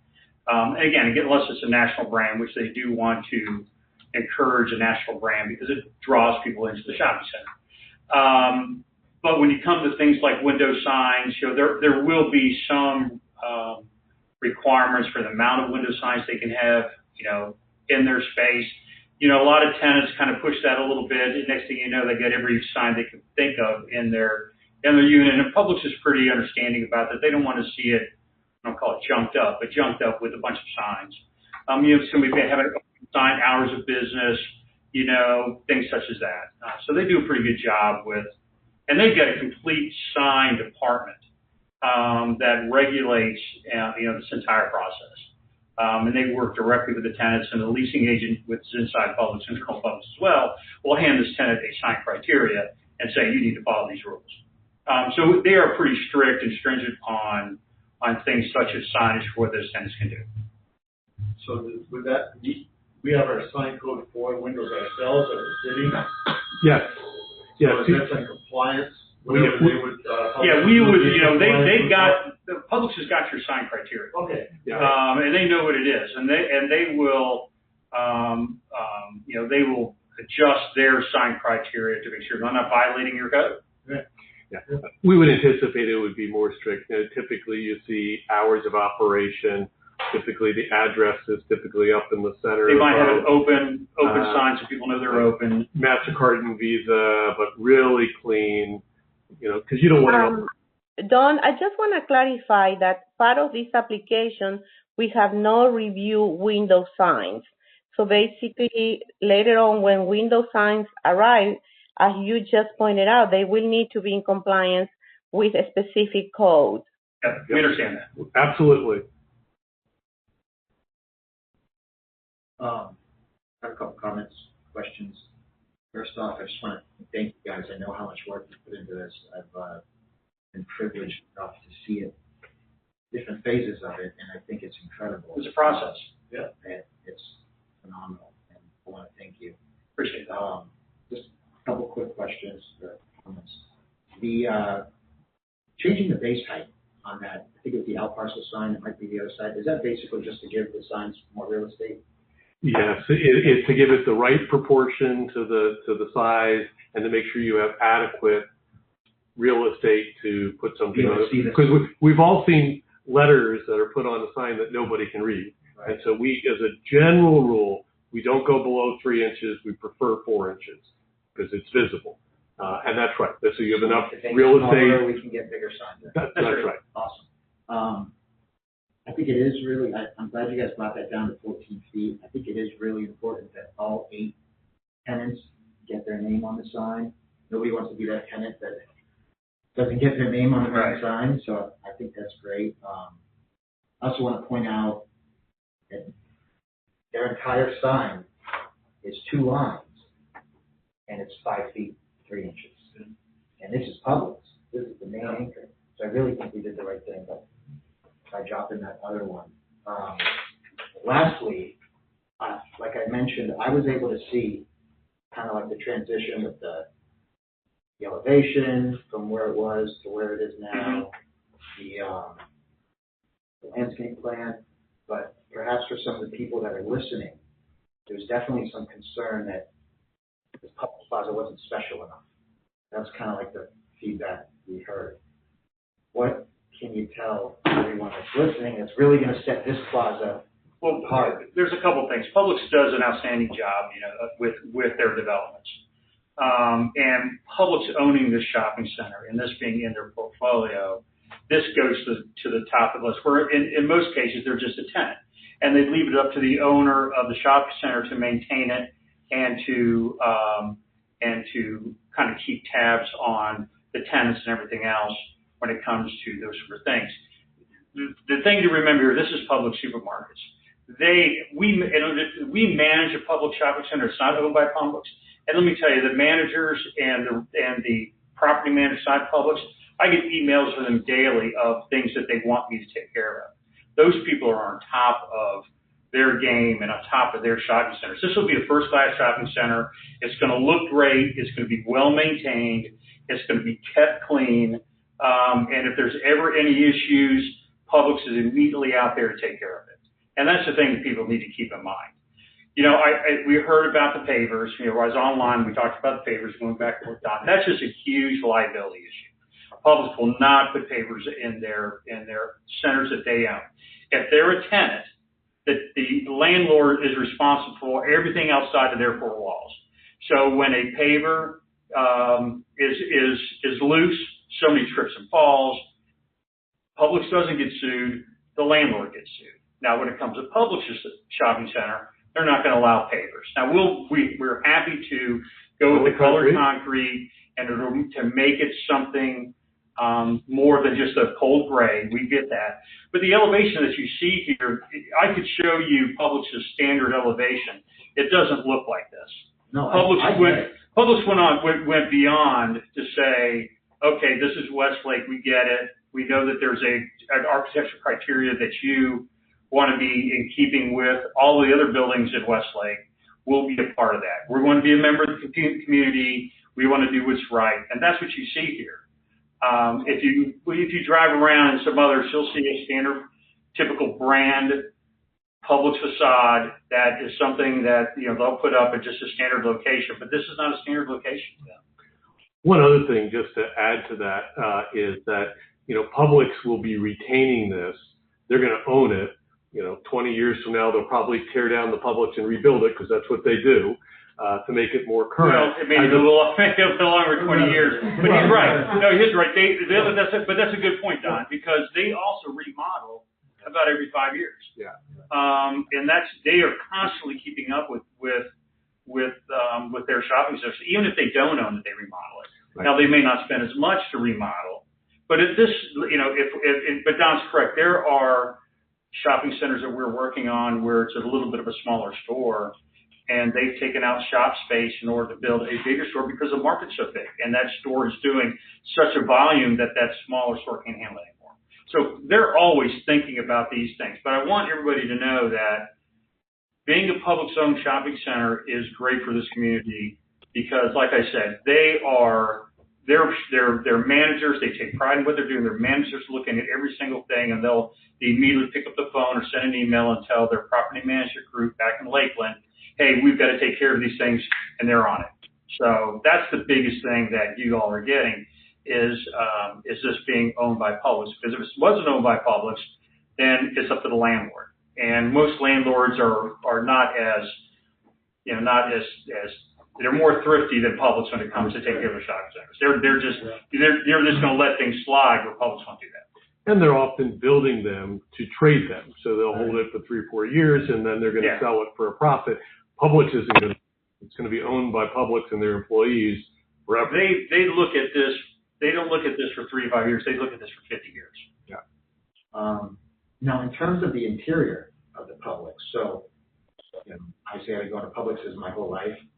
There was a dynamic kind of trend shift at one point. I think it was right around when Greenwise stores came out, where you got these really like innovative looking Publixes on the inside, and then Alton got built, and that wasn't a Greenwise, but super modern, super like just the interior design. It kind of had that Greenwise feel to it. That's their smaller prototype. That's their smaller store to where it's specific to a different market. And it depends on what it is. For instance, we did a project up in Gainesville, right near the campus, and it's a smaller prototype, and it's really geared for the shopper who's only going to take away a 1 or 2 day, bag of groceries, or maybe something to eat that night.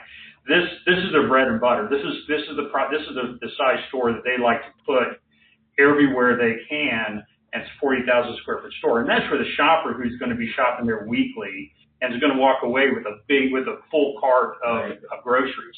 It's not that specialty type prototype to where it's geared towards, whether it be a student or it's on the coast to where people are staying on the coast for a week or something like that. So, but the interior will be state of the art. It'll be brand new Publix should have. It'll be state of the art elements on the inside that we're probably not used to seeing because we're. But it's I don't want you to come away with the idea that this is going to be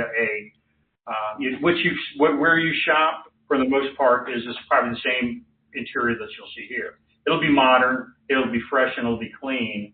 And but Publix is always keeping up on the trends. But their facilities group and design group inside are always tinkering with the prototype because they're watching what the growth trends are, what people are looking for, and how that gears to the city of Westlake or wherever that municipality is that they're building a store. Great, thank you. That based on the sign, it's other than aesthetics, is there any purpose? Is there any purpose to? Is there a reason why it's 2 feet to begin with, or is that just aesthetics? Aesthetics. It's so that it is proportionate, and so that you have the ability to provide some landscaping at the base of the sign as well. So I think that there's 2 reasons. We've all seen signs where they don't have any base, and then you've got landscaping, and it just doesn't feel like it was well thought out. So it's all proportion, height, width. And that's really what the intent is. So it's not a matter of anchoring something down and having the more surface.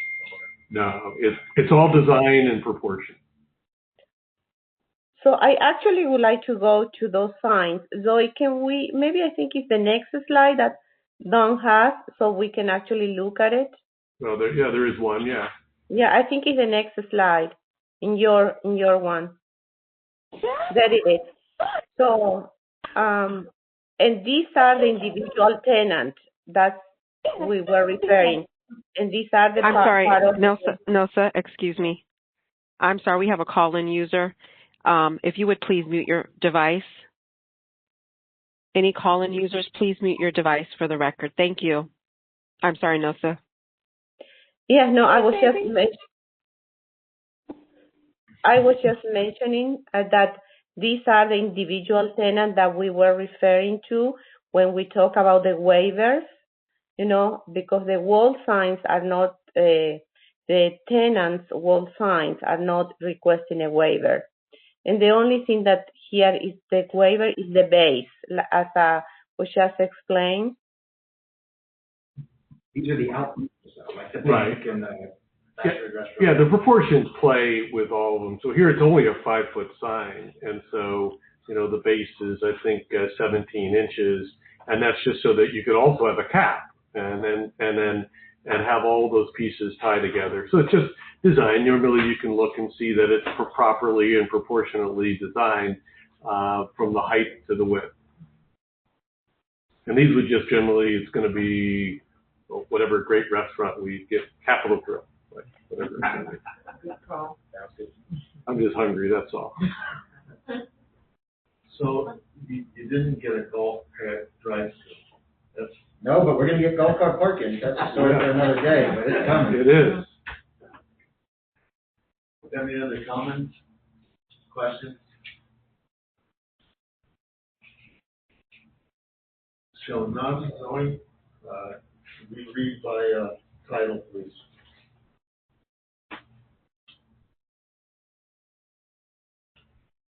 Resolution 2020-39, a resolution of the City Council for the City of Westlake, Florida, approving the master sign plan for the Publix at Westlake Plaza, Commercial Plaza, located at 16841 Persimmon Boulevard South, on approximately 20.21 acres pursuant to Chapter 6 of the Sign Code. The applicant is requesting a master sign plan approval for grounds, wall, and directional signage, and 6 waivers of code provisions in the City of Westlake, Palm Beach County, Florida, providing for implementation and providing an effective date. Make a motion to approve 2020-39. I'll second.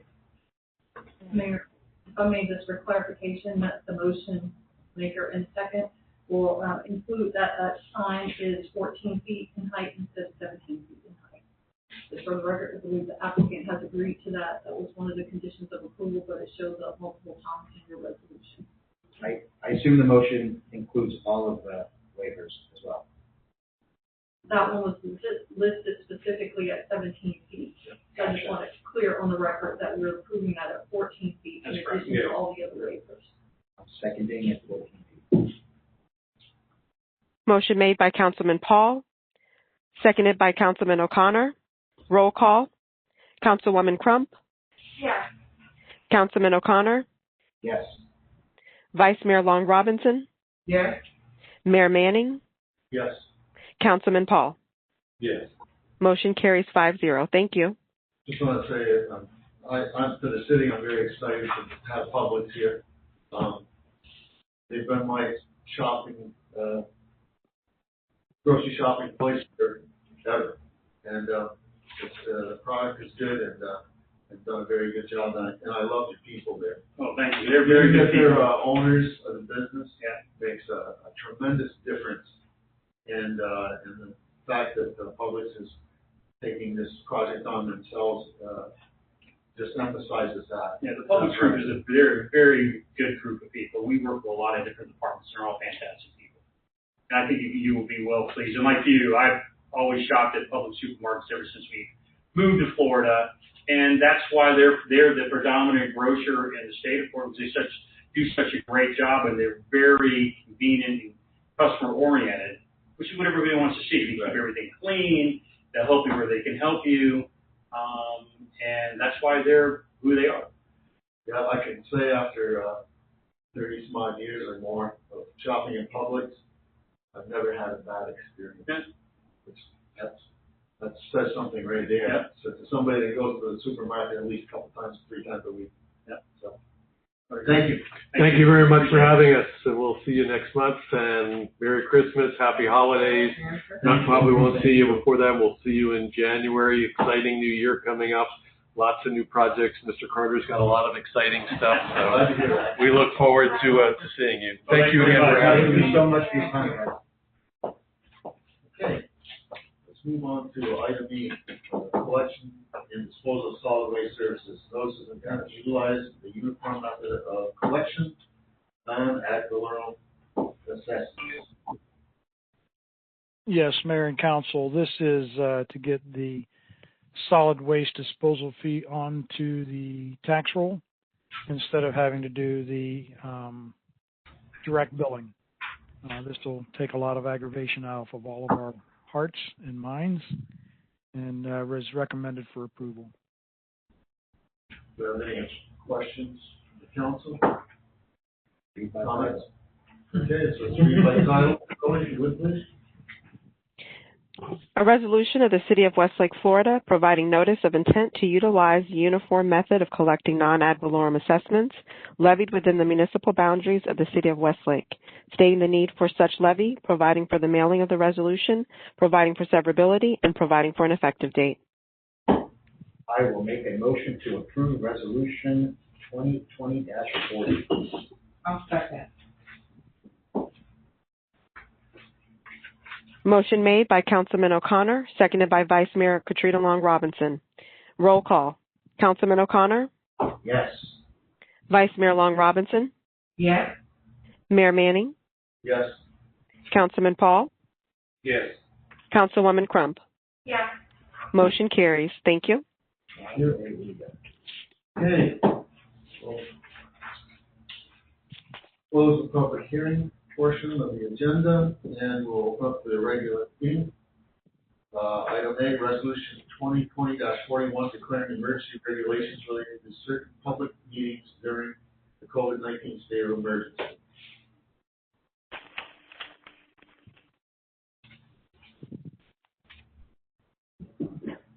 Mayor, Council, this is on your agenda so that we can continue having the meetings in the format that we've had them for the public to attend. Although the governor didn't extend emergency order 20-52, there was provisions in there that allow the local government to implement provisions for the safety of its residents under the Florida statute. So that's the purpose of this year. We'll continue meetings in these formats as long as we have issues with COVID still pending. We give the city manager authorization to extend this if need be in the future. And we will request your approval. Questions or comments on that one? Now, Zoe? can the public attend if they wanted to? Or no? The public can attend. It gives everyone the option for safety reasons to attend virtually. Excellent. And still maintain compliance with state Great. statute. That's the But attendance in the room would be subject to the 6-foot separation, so we may max out. So therefore, it's important to be able to have the rest of the public attend by virtual means. Sure. I guess maybe the best thing we could do is figure out how many people would be allowed at the meeting by the number, figure that out, and then so that we can announce it. That way, if the room gets full, then that's it. We have to shut it down. So we at least need to know how many people can attend. But this, and as I said before, this is a format that in the interest of the mother or father with a child that can't attend because, the spouse is not there. This is something that we want to keep up long-term to support, residents visiting in there. I think most cities now, I know that the city of Lakewood Beach, it's all on live, every one of their council meetings. So anybody can attend. So a majority of them do now, I believe. Yeah, I like the idea of having the option to go virtual, but, if somebody's really passionate about something and they want to come in, there's just something about looking somebody in the eyes. Yep. And true, tell them it's going to be okay versus just over this thing. So I like it. Zoe, can you read the resolution by title, please? Yes, sir. Resolution 2020-41, a resolution of the City Council of the City of Westlake, Florida, declaring emergency regulations related to certain public meetings during the COVID-19 state of emergency, authorizing the city manager to arrange for public meetings by use of communication media technology and advisory board attendance, providing for conflicts, providing for severability, providing an effective date. Motion. I'll make a motion that we approve resolution 2020-41. I'll second the motion. Motion made by Vice Mayor Long Robinson, seconded by Councilwoman Crump. Roll call. Vice Mayor Long Robinson, Yes. Mayor Manning, Yes. Councilman Paul, Yes. Councilwoman Crump, Yes. Councilman O'Connor. Yes. Motion carries 5-0. Thank you. Thank you. The next item is my sheet. On the agenda was the discussion regarding the dual role of city manager, and also it was the contract that that was sent by the city manager also. Part of that discussion. Yes, Mayor and Council, before we get started, regarding the dual role, I thought we had covered this back in August when a majority of the council voted that there was no conflict, although it has persisted even at the last meeting. Therefore, on December 3rd, needing to get a final resolution to the dual role potential conflict of interest issue, I contacted the Inspector General of the county and sent him a letter with 77 pages of documents for review and a ruling to see if there was a conflict of interest for myself managing both entities. I am awaiting for that decision back. I have not heard anything at this point in time. That was sent on December 7th, prior to any inquiries regarding putting this on the agenda. And it continues to be my position and my company's position that there is not a conflict of interest in this. However, if the IG comes back with a third-party independent ruling that indicates that there is a conflict of interest, Infomark will make the necessary adjustments. And that's the opening statement. And if you have any other questions, I'll be happy to answer them. I'll start out. Would you make that available to the council that was sent to the inspector? Yes, I will forward you a copy of it. Thank you. I have any other questions, comments from the council? We're going to have the discussion? Yeah, let's have the discussion. Cool. I mean, I'm glad that Ken came forth with a statement that's going to the inspector general, so that's terrific. I'm glad to hear that. And but this is open discussion. I didn't put this on the agenda. Like I said, I don't feel like there's any conflict of interest. I think you're doing a great job. I made that clear 2 months ago, but. I was actually the one that asked for that to be placed on the agenda, and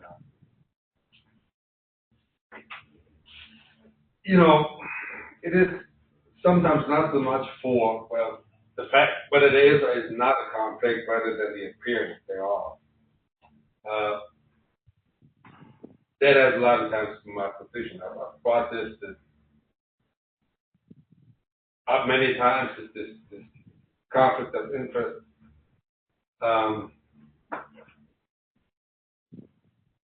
Don't know, and I've had a visit with Scott Massey this week, and I've asked him the question: how much more, how many other issues other than this training thing that is now resolved? How many other potential issues are there? I don't know. Are there any other issues? Is there anything else where we need to be, where there's a potential for conflict? And I'm asking you that, Ken, are there any other issues that arise out of building roads or something that could cause conflict, and then you being in the middle of it? Well, I think from my perspective, I have a unique offering both to the city as a city manager and to the district as district manager, in that I see things on both sides of the equation and work through to make sure that there are no conflicts as much as possible. for example, there are the site for the county, C2. I've been working from the city's perspective because I know we don't want a fueling station, et cetera, on there. I know the county wanted a certain number of acres. I know the county wanted to have the building. We want to have the building. There's an issue with getting them the land. So I started working on it from both the district side and the city side, found them a solution where I'm working with the county and the developer and the district to modify the lake on C2 so that the county gets a facility that is connected to C1, which they want. Additionally, I have worked out a understanding with Seminole Improvement District that the county will relocate their fueling station out on a piece of property that Seminole Improvement District will own and then donate to this county out by the FPL substation to the south of that, so that it's out of the main drag and it's out behind areas where SID's facilities are going to be located, so that those kind of things where if you had two different managers, or you had a dual conflict, or you thought you had a conflict, those conflicts were already solved. There was a meeting last week at SID where they're talking about 60th Street and the deeding of 60th Street and how it's deeded and where it's deeded and is it meets and bounds, is it a plat? And I made sure that I raised the question that whether with the developer and with SID board that we make sure that it is in accordance with what's needed for the city long term. If it's by plat, it needs to be by plat. However, it needs to be where it's clean for us going down the road in the future. So I really look at it as, because I don't have to really negotiate or talk to another individual to convince them of the vision, I can work on both sides of the equation, settling the issues and solving the problems before they become a conflict. When we get to a real conflict, I will be the first to raise a flag saying, hey, we have a conflict, boards, and I'll tell both boards at the same time. We got a problem. You guys need to tell me the direction because I see us crashing together and we can't find a solution. To me, the ideal is to solve the solutions, make it happen first. And if you do that properly, you're not going to have the conflict of interest, because the bottom line is both governmental entities' primary function is to meet the needs of the property owner residents with the best possible service at the lowest possible cost. And that has always been my goal and continues to be my goal. I hope that answers your question. It does. Well, to some extent anyway. I can't see any ruling being made tonight that would change anything on the current situation as far as you being the city manager. With that being said, I would like to make a request that the communications that you just stated, but that sitting in the room and that sit as the city manager, if you would share more of that with us. If there's certain events or certain communications that took place where you intervened in one way or another, I would greatly appreciate if you would tell us that in some form. So, I try to do that. Excuse me, Councilman Paul, but I try to do that in my weekly reports. I mean, I put in there, for example, the culvert crossing that's occurring. It's a SID project, but I'm reporting it to you all as the city council so that you're aware of what's going on as a SID project within the city. I try to make sure that the SID information is communicated with you all on a weekly basis. It's been in my reports, and I'll continue to make sure it's in the reports. And that's one of the things that, because of the uniqueness, sometimes I feel like I get pushed on as SID when I'm really should be sitting as your city manager. I'm answering a lot of SID questions, but I do that out of respect and trying to make it work where both parties are fully informed as to what's going on. And again, there are certain things on the city side that may be occurring that are premature to share with SID and vice versa. But as soon as I can share them between the entities, I will and do.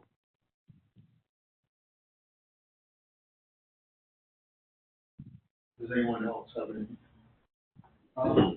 Yeah, I'll speak to it briefly. So, if I was here since inception and I had my option of either having two separate, city manager and a district manager as two different people, obviously, I would want them to be separate people. But, I can attest that since my tenure here, I don't think there's a conflict. I actually think it can be used as an asset. I've had issues where the resident has problems with what's it called? A setback, and an easement, and they want to put a fence in, things like that. I was able to call Ken and quickly throw the other hat on and get a SID issue solved where normally, and that's probably because he's accountable to me as a city manager. We have some influence with SID. If I was dealing directly with the SID manager, they could blow me off, they could send me an email, it could take 3 weeks like government happens to tend to take. So, I really think it's potentially an asset to have access to that role, especially since we're all on the same team. Both serve the same taxpayers. They are accountable to the same people, to the residents of Westlake, and at the end of the day, all want the same result. We want the end goal. So, my first instinct was to think that it is a conflict, maybe even just for optics, but in reality, I think it could be a tool that we could use. It can help the prosperity of our city. Something else? No, for me, I too, I don't have an issue with it. We did talk about it back in August. I've had intense conversations with Ken as it relates to communication, and he's gotten a lot better. I probably, we talk more often than not at this point, and I commend him for taking the step to reach out to ethics, IG, and they come back with something. Then if he is saying if there's a conflict, then I will remove myself. And if I would say if there is no conflict, they come back with no conflict. I would love for us to dead this. We're spending a lot of time on internal contracts, and we need to move forward. So I would love if they come back saying he's fine. I would rather for us to kind of move forward with it. And we are at the point where we need to move forward as a city and bring unity in going back to all the departments. If we make the decision to let it stay as this, then there needs to be an overall kind of effort and we need to move on. We have not to go through. No one else has anything? I have. I'm got a couple of things that have come up. And part of it goes back to September 3rd memo that Mr. Castle sent out, and that was titled Misperceptions. I have been here from the beginning. In fact, before the beginning, I was here. And so I've learned a lot in that amount of time that we've been here. And Karen. It's been quite an experience. So I'm going to read part of this and I'm going to respond to it.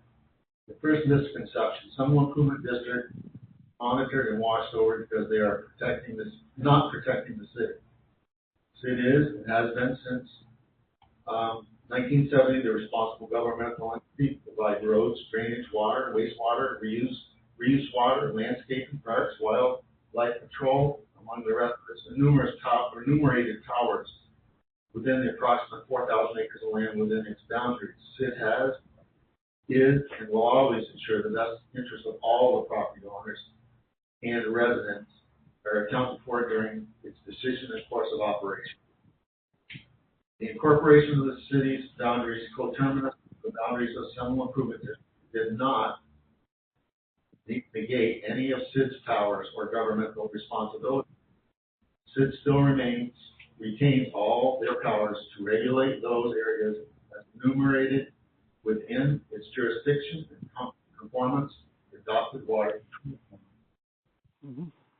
My response to that is, I don't dispute the powers of CID or the ability of the district to fulfill the obligations to the property owners of the district coterminous with the city. The question I have, and it is a question, is, I'll be honest with you, I had no idea that the Seminole Improvement District was made up, the governing board was made up of 2 Minto employees, and Scott Massey was also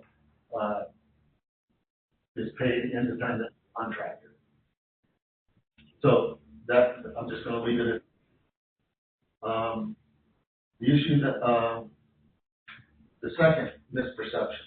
Some improvement district is controlled by the developer, and therefore CID does anything the developer wants.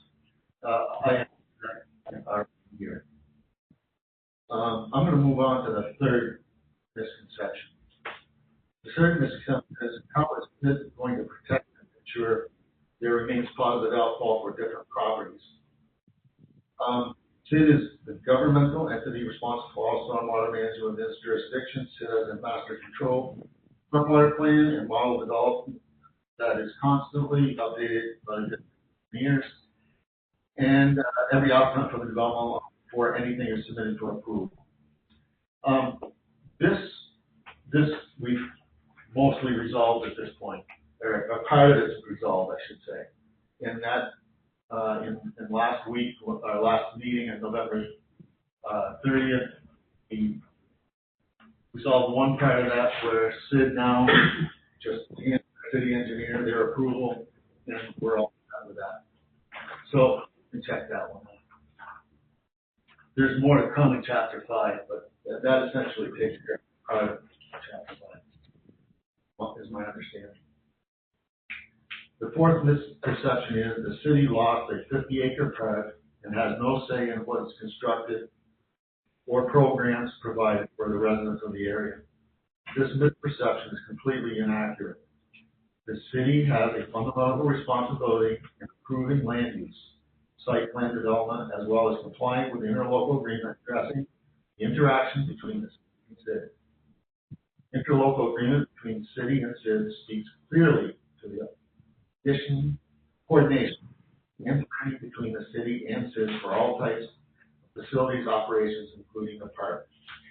We all agree the transfer of the park land would have been better communicated by the developer. However, the land remains programmed for a public park, which will serve the residents in the surrounding area. The only difference is CID is the owner of the land. The ownership of the land by CID provides for funding and development opportunities that are not readily or currently available to the city.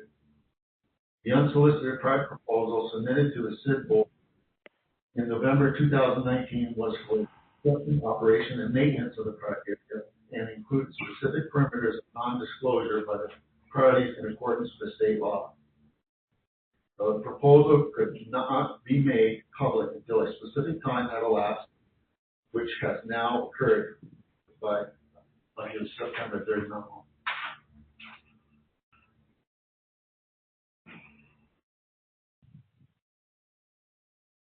The proposal was for the International Soccer and Tennis Facility to construct, operate, maintain, and provide programming for the with the ability to retain up to 15 days a year, exclusive exclusive utilization of private facilities for specific events.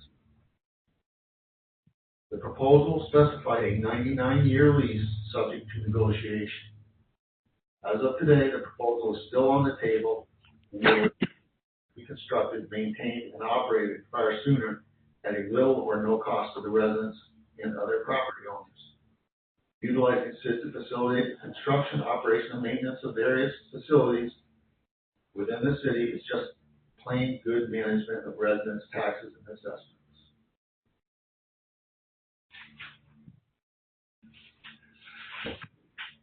The part of this, I really do take offense to the fact that the land was conveyed without one word to the city council.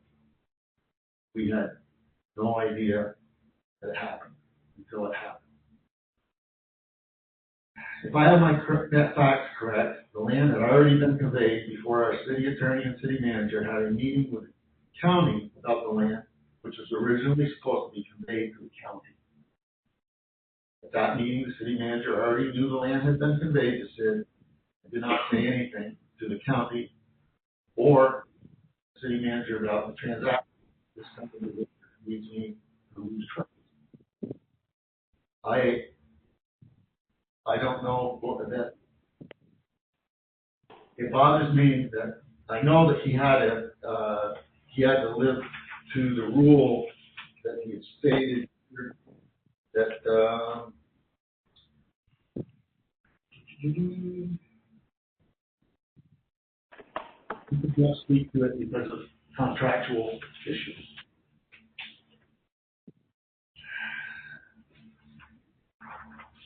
That bothers me.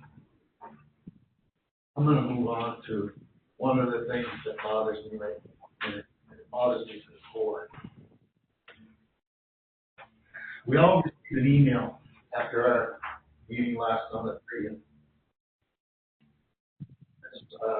Ms. Jane Jackson at 11:54 in the evening on November 30th.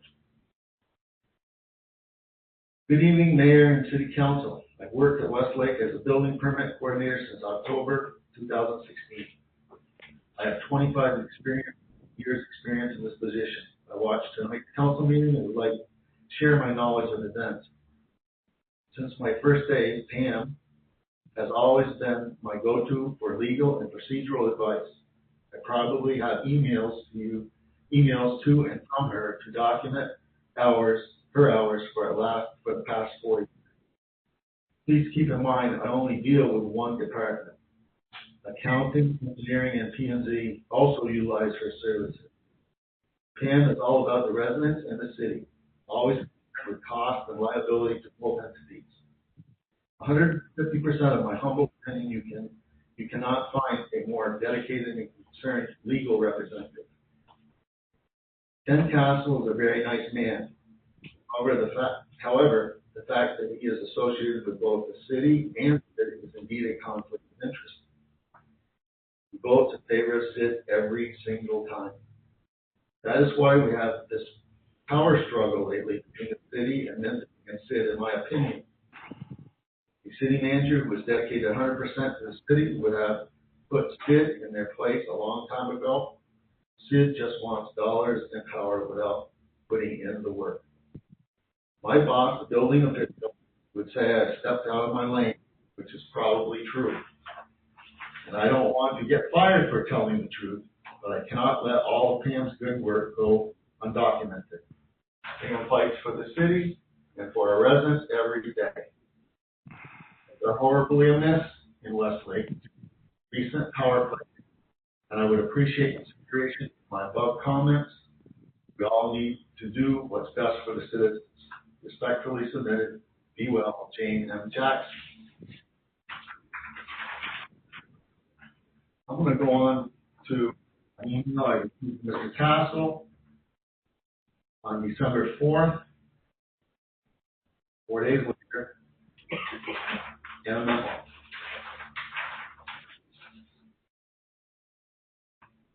Manager's update, council items, 3.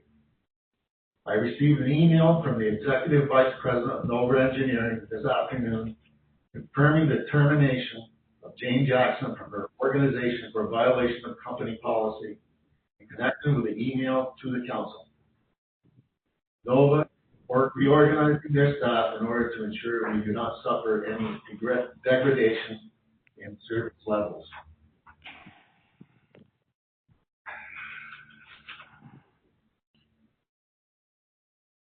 On the way driving up, thinking about if Jane Jackson would have made this a public comment instead of sending an email to us through her email, she'll have gotten fired. No. On top of the conflict of interest concerns, I believe that we have created. I believe that you have created and fostered a culture of fear with our contractors and their employees. If they do not agree with you, they will lose their contract or their job. If this council wants an environment where our employees cannot and will not voice their concerns in fear of losing their livelihood. That's it, all I have. Mr. Mayor, I will respond to the last item first. Under the council manager form of government, which is what we are to operate under, all departments work under the direction, with the exception of the attorney, under the direction of the city manager, who it clearly states in the charter is responsible for hiring, firing, and any other thing that goes on with those individuals. Regarding Ms. Jackson, I did not know of, if you'll notice on your email, I was not copied on that email. I was contacted the next morning by her boss, by Joe Burko, saying, did you see the email? And I said, no. So he forwarded it to me. I read it. I said, Joe, you got a problem. You need to do whatever you need to do. I'm not telling them what to do. It's your decision as to do what you need to do as a company. You have a problem. He has a rogue employee. Now, that does not mean that rogue employee, and it may be that, if you remember, Mr. Mayor, Jane's husband originally was our chief building official who had a number of issues that Pam and myself multiple times had spoken to him about in the way he was handling things, because he was interpreting the code incorrectly, which Pam, as the city attorney, made several opinions to him to correct. He did not. I contacted the president of the company and said, he doesn't get it. I need a new building official. He was removed from the project. I believe he still works for the company. If Joe removed Jane from the project, that's all. That would have been fine. They chose to do termination because, I'll send you the email, the full email, because she violated some areas of their employment policies. That is their decision as a company. They're a private organization. They can hire and fire their people as they see fit. I did not direct them, but even if I did, I would be within my rights as a city manager under the council manager form of government to remove an employee or a company from the employment of the city. I do not. It is my jurisdiction and my ability to do that as the city manager according to the charter. I understand it. I understand it. What else? As far as the statements about siding with Sid, it's not. I'm following what I read and understand in the interlocal agreement and within the charter and with the Sid responsibilities. Let me go back to where you were saying about the information here. Hold on. Lost it.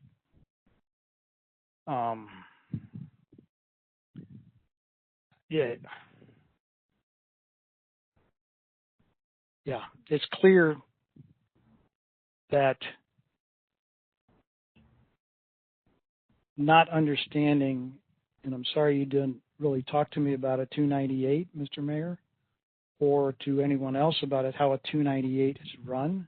I know the fact that whoever the largest landowner, and at some point in time, I talked to you a little bit about it, and at some point in time, Minto will not be the largest landowner at that point in time. It could be FPL and the another one.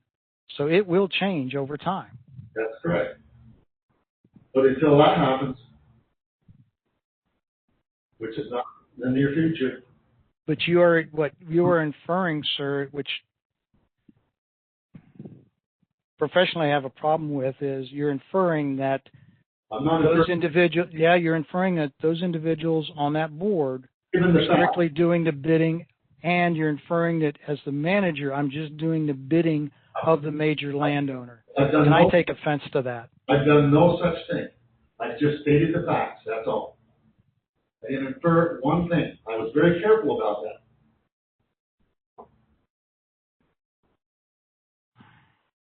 I have nothing more to say on it. Do we have any other questions, comments? In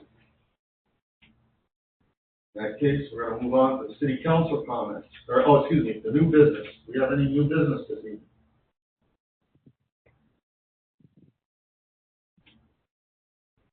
We have no new business. Councilman O'Connor. Turn on. Oh, yeah. So, I know we couldn't do a lot, at least it feels that way. I just want to reiterate this. I want to talk about time for a moment. More specifically, let's talk about timepieces. Let's talk about a watch, right? So what makes a really, really great watch work very, very well, where it doesn't even lose a split second of time, is there's a movement inside the watch that's like the engine of the watch. But what it really is, there's these little wheels, and at the microscopic level, humans can't even see it. These things fit so perfectly within each other. And they work so perfectly to where that watch won't lose even a half a second or a split second of time. That is the best metaphor that I can think of how I need and want this city to work. Like a finely tuned Swiss watch. And we have been losing more than seconds. We've been losing more than hours. I would even venture to say we've been losing months on nonsense. And, even the most well-designed watch will fail. And when that happens, there's only one way to repair it, and that's to replace parts. So, I hope we're not near that point, but we got to get back on track, back to keeping time, and not losing a single second. That's what I got. Councilman Crump? Woman Crump. Sorry. It's okay. I mean, sure. It happened to Councilman O'Connor tonight, so. Yeah, this is just, I think Councilman O'Connor said it perfectly. I feel like we have wasted so much time in this back and forth. And, I mean, every single meeting, it's some email, some jab about someone else. It's just so much drama. And it's so unnecessary. I mean, I thought we all spoke a couple meetings ago about the manager and attorney and their working relationship and how they were going to improve that, and everybody agreed. That should have been it.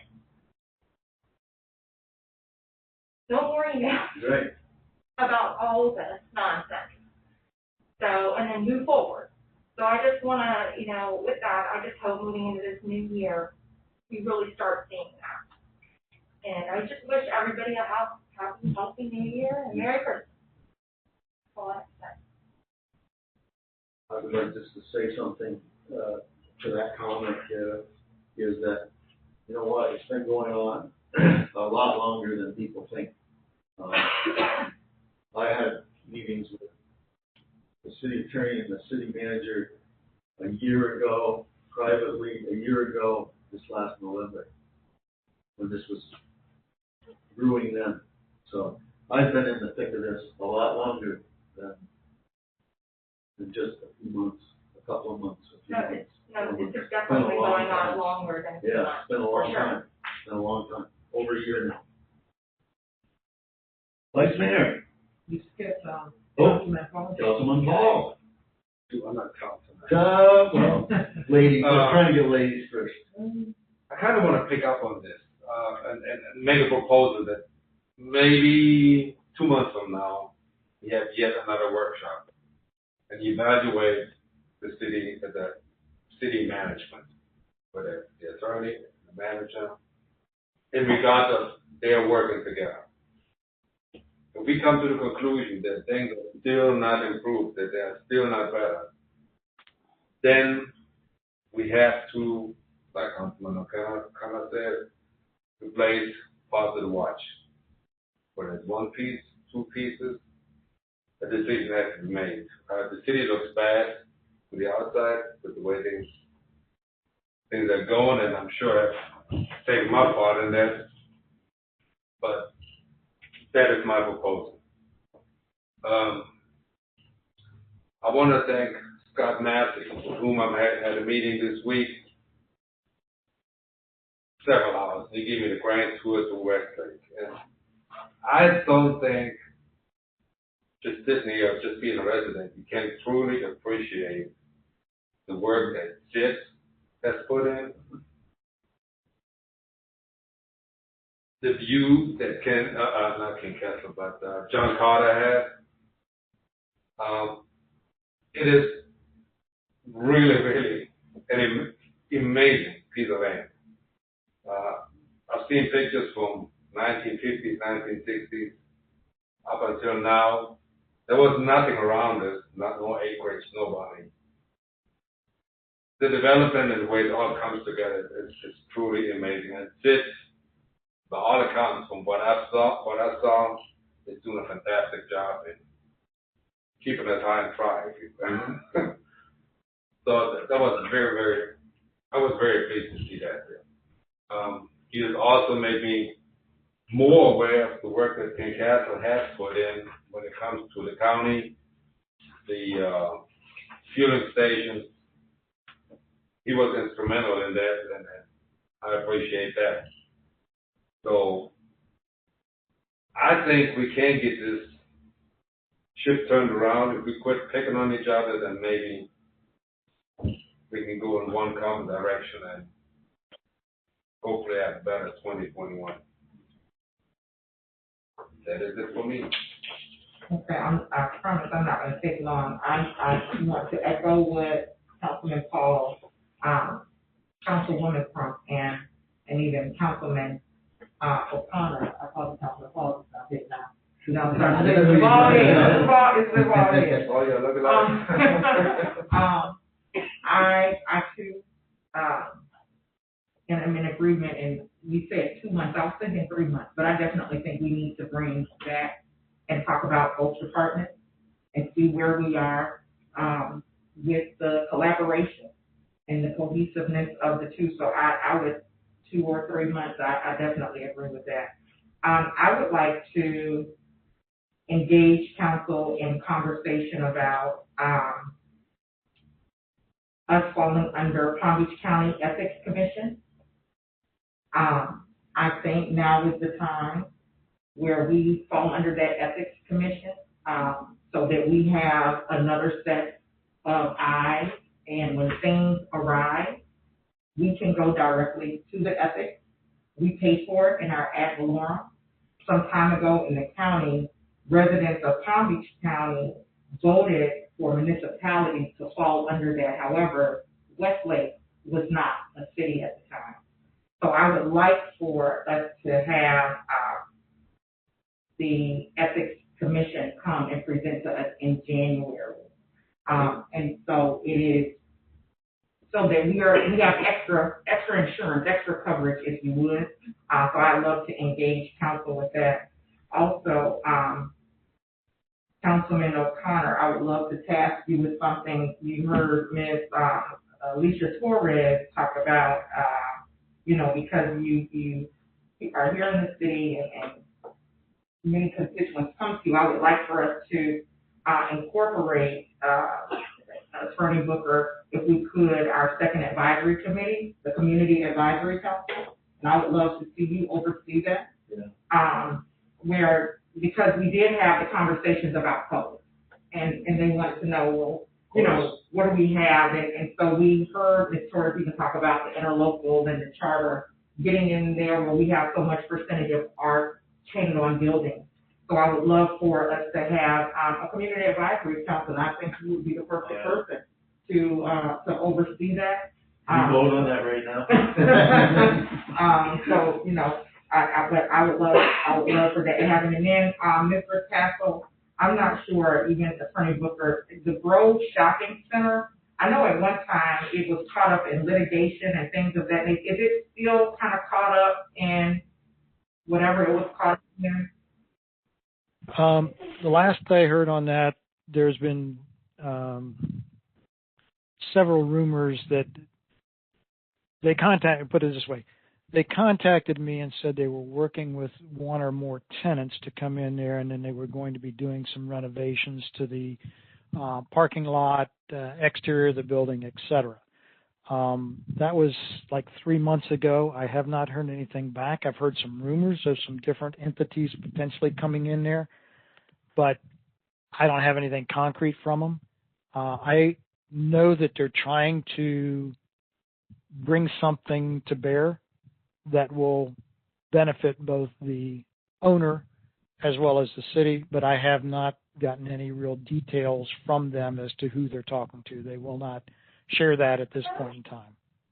Okay, thank you. So if you find out something, as soon as I can make it public, I will let everybody know, because I would like to see that thing fixed up myself. It's an eyesore for us.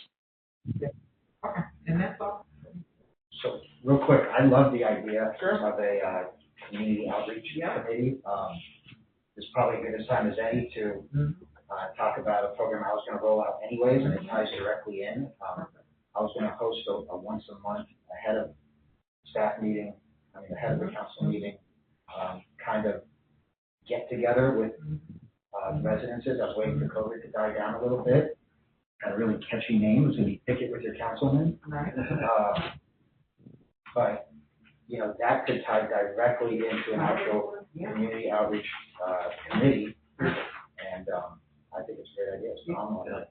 Perfect. And I'm sorry, one more thing. I did have a virtual office hour, and I spoke with Mr. Carter on that. However, I did not want to air it until I informed all of you that I'll be airing that on my personal Facebook page, on my elected official Facebook page, but I didn't want to air it without talking to council first, so that you have a heads up that I'll be having that. All right. Thank you. That's said enough tonight. Move on. Staff report, Palm Beach County Sheriff's Office, and the packet. Lieutenant Turner, are you on? I'm on, yes. If you have any questions. I know we're doing the coffee with the city manager on Wednesday. I figure I'll have most of my questions asked at that time. City Attorney? Can you hear me? Yeah. Yeah, we got you. Gotcha. Okay. Thank you. In everyone's packet as requested. Earlier, you have the monthly report for some of the items that I was working on to bring to council, as well as some of the different organizations that I'm involved in. So you'll see the similar report on a monthly basis. If you have comments or changes, please let me know. And I'll follow up with you if there's any questions. Questions? City Manager's report.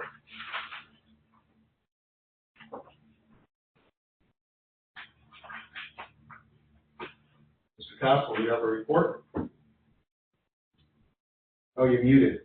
Unmute yourself. Forgot to unmute myself. I was talking to myself and nobody was hearing me. A couple things, Mr. Mayor and Council. On your dais, there should be a copy. I sent it out to you, email, copy of the updated City Hall planning document that was requested some time ago. That's our current status and where I believe we are at this point in time. Also is the department annual report updates. There's also a brief memo on a request that was made by the mayor sometime 2 or 3 months ago regarding how many parks and number of parks and acres of the various communities in the county and municipalities. Nielsen put that together for me. And also I put forth on your thing, in addition to my weekly reports, I provided a monthly report in writing to you all on some of the things that I've been handling.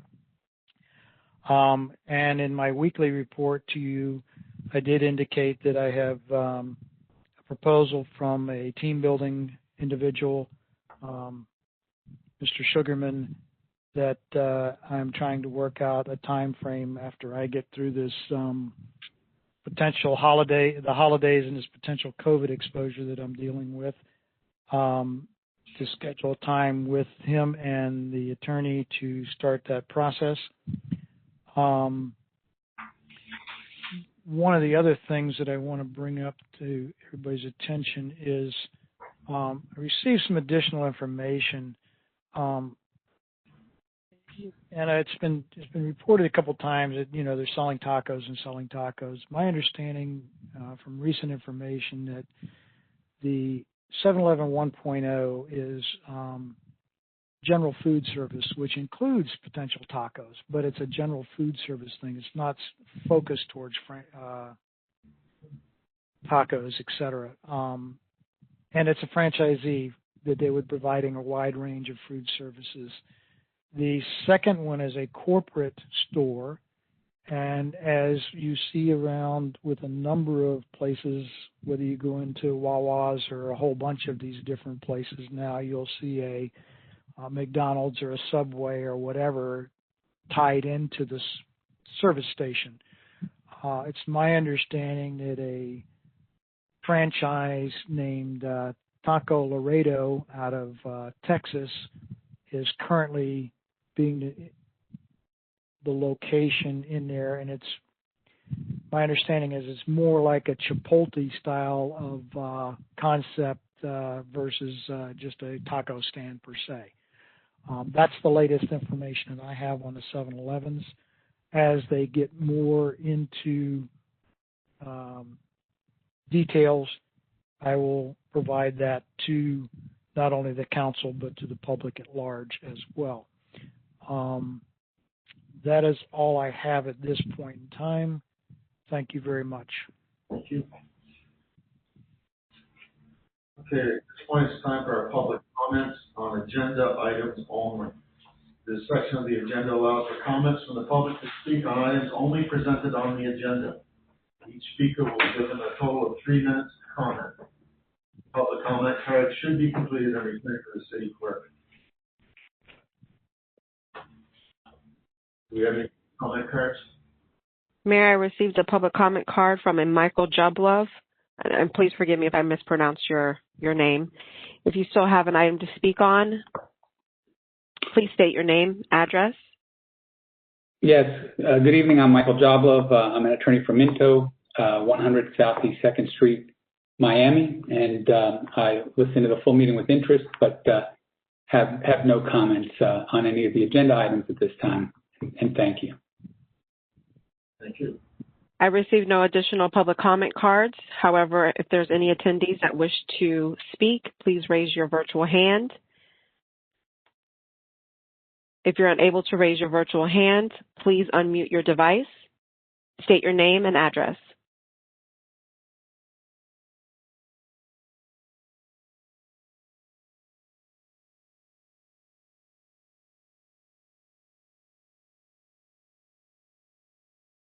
Again, any attendees who wish to speak, please raise your virtual hand or unmute your device. State your name and address. Zoe, it's Alicia. Sorry, I do have one last question. Sure. My address again is 5847 Whippoorwill. I Thank just you. wanted to clarify if the coffee with the city manager this week is tomorrow, which is Tuesday, or on Wednesday. Tuesday, tomorrow at 6 p.m. All right, thank you. You're welcome.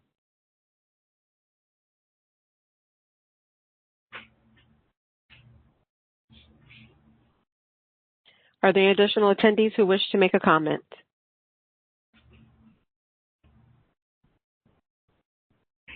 Mayor, I see no further virtual hands. Okay. First, lastly, I'd like to just wish everyone a happy holidays. Merry Christmas, happy Hanukkah, so on, and we'll like to start out 2021 in a better position. We look forward to working with everyone for another year. So we'll adjourn the meeting at 9:16 p.m.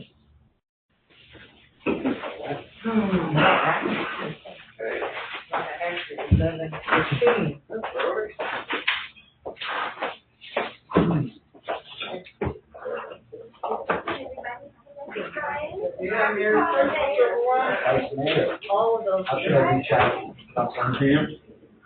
I have all this. Zoe's coming back over, I think. Leave them all for Zoe, because several of them I have to make changes to. There was a couple, Okay. so I'll get those changed later this week, but if you want to sign it, just leave them here. Just sign it and leave. Sign them and leave them here. Okay. We'll get them all from her tomorrow. Thank you. Good night, Pam. Good night. Good night.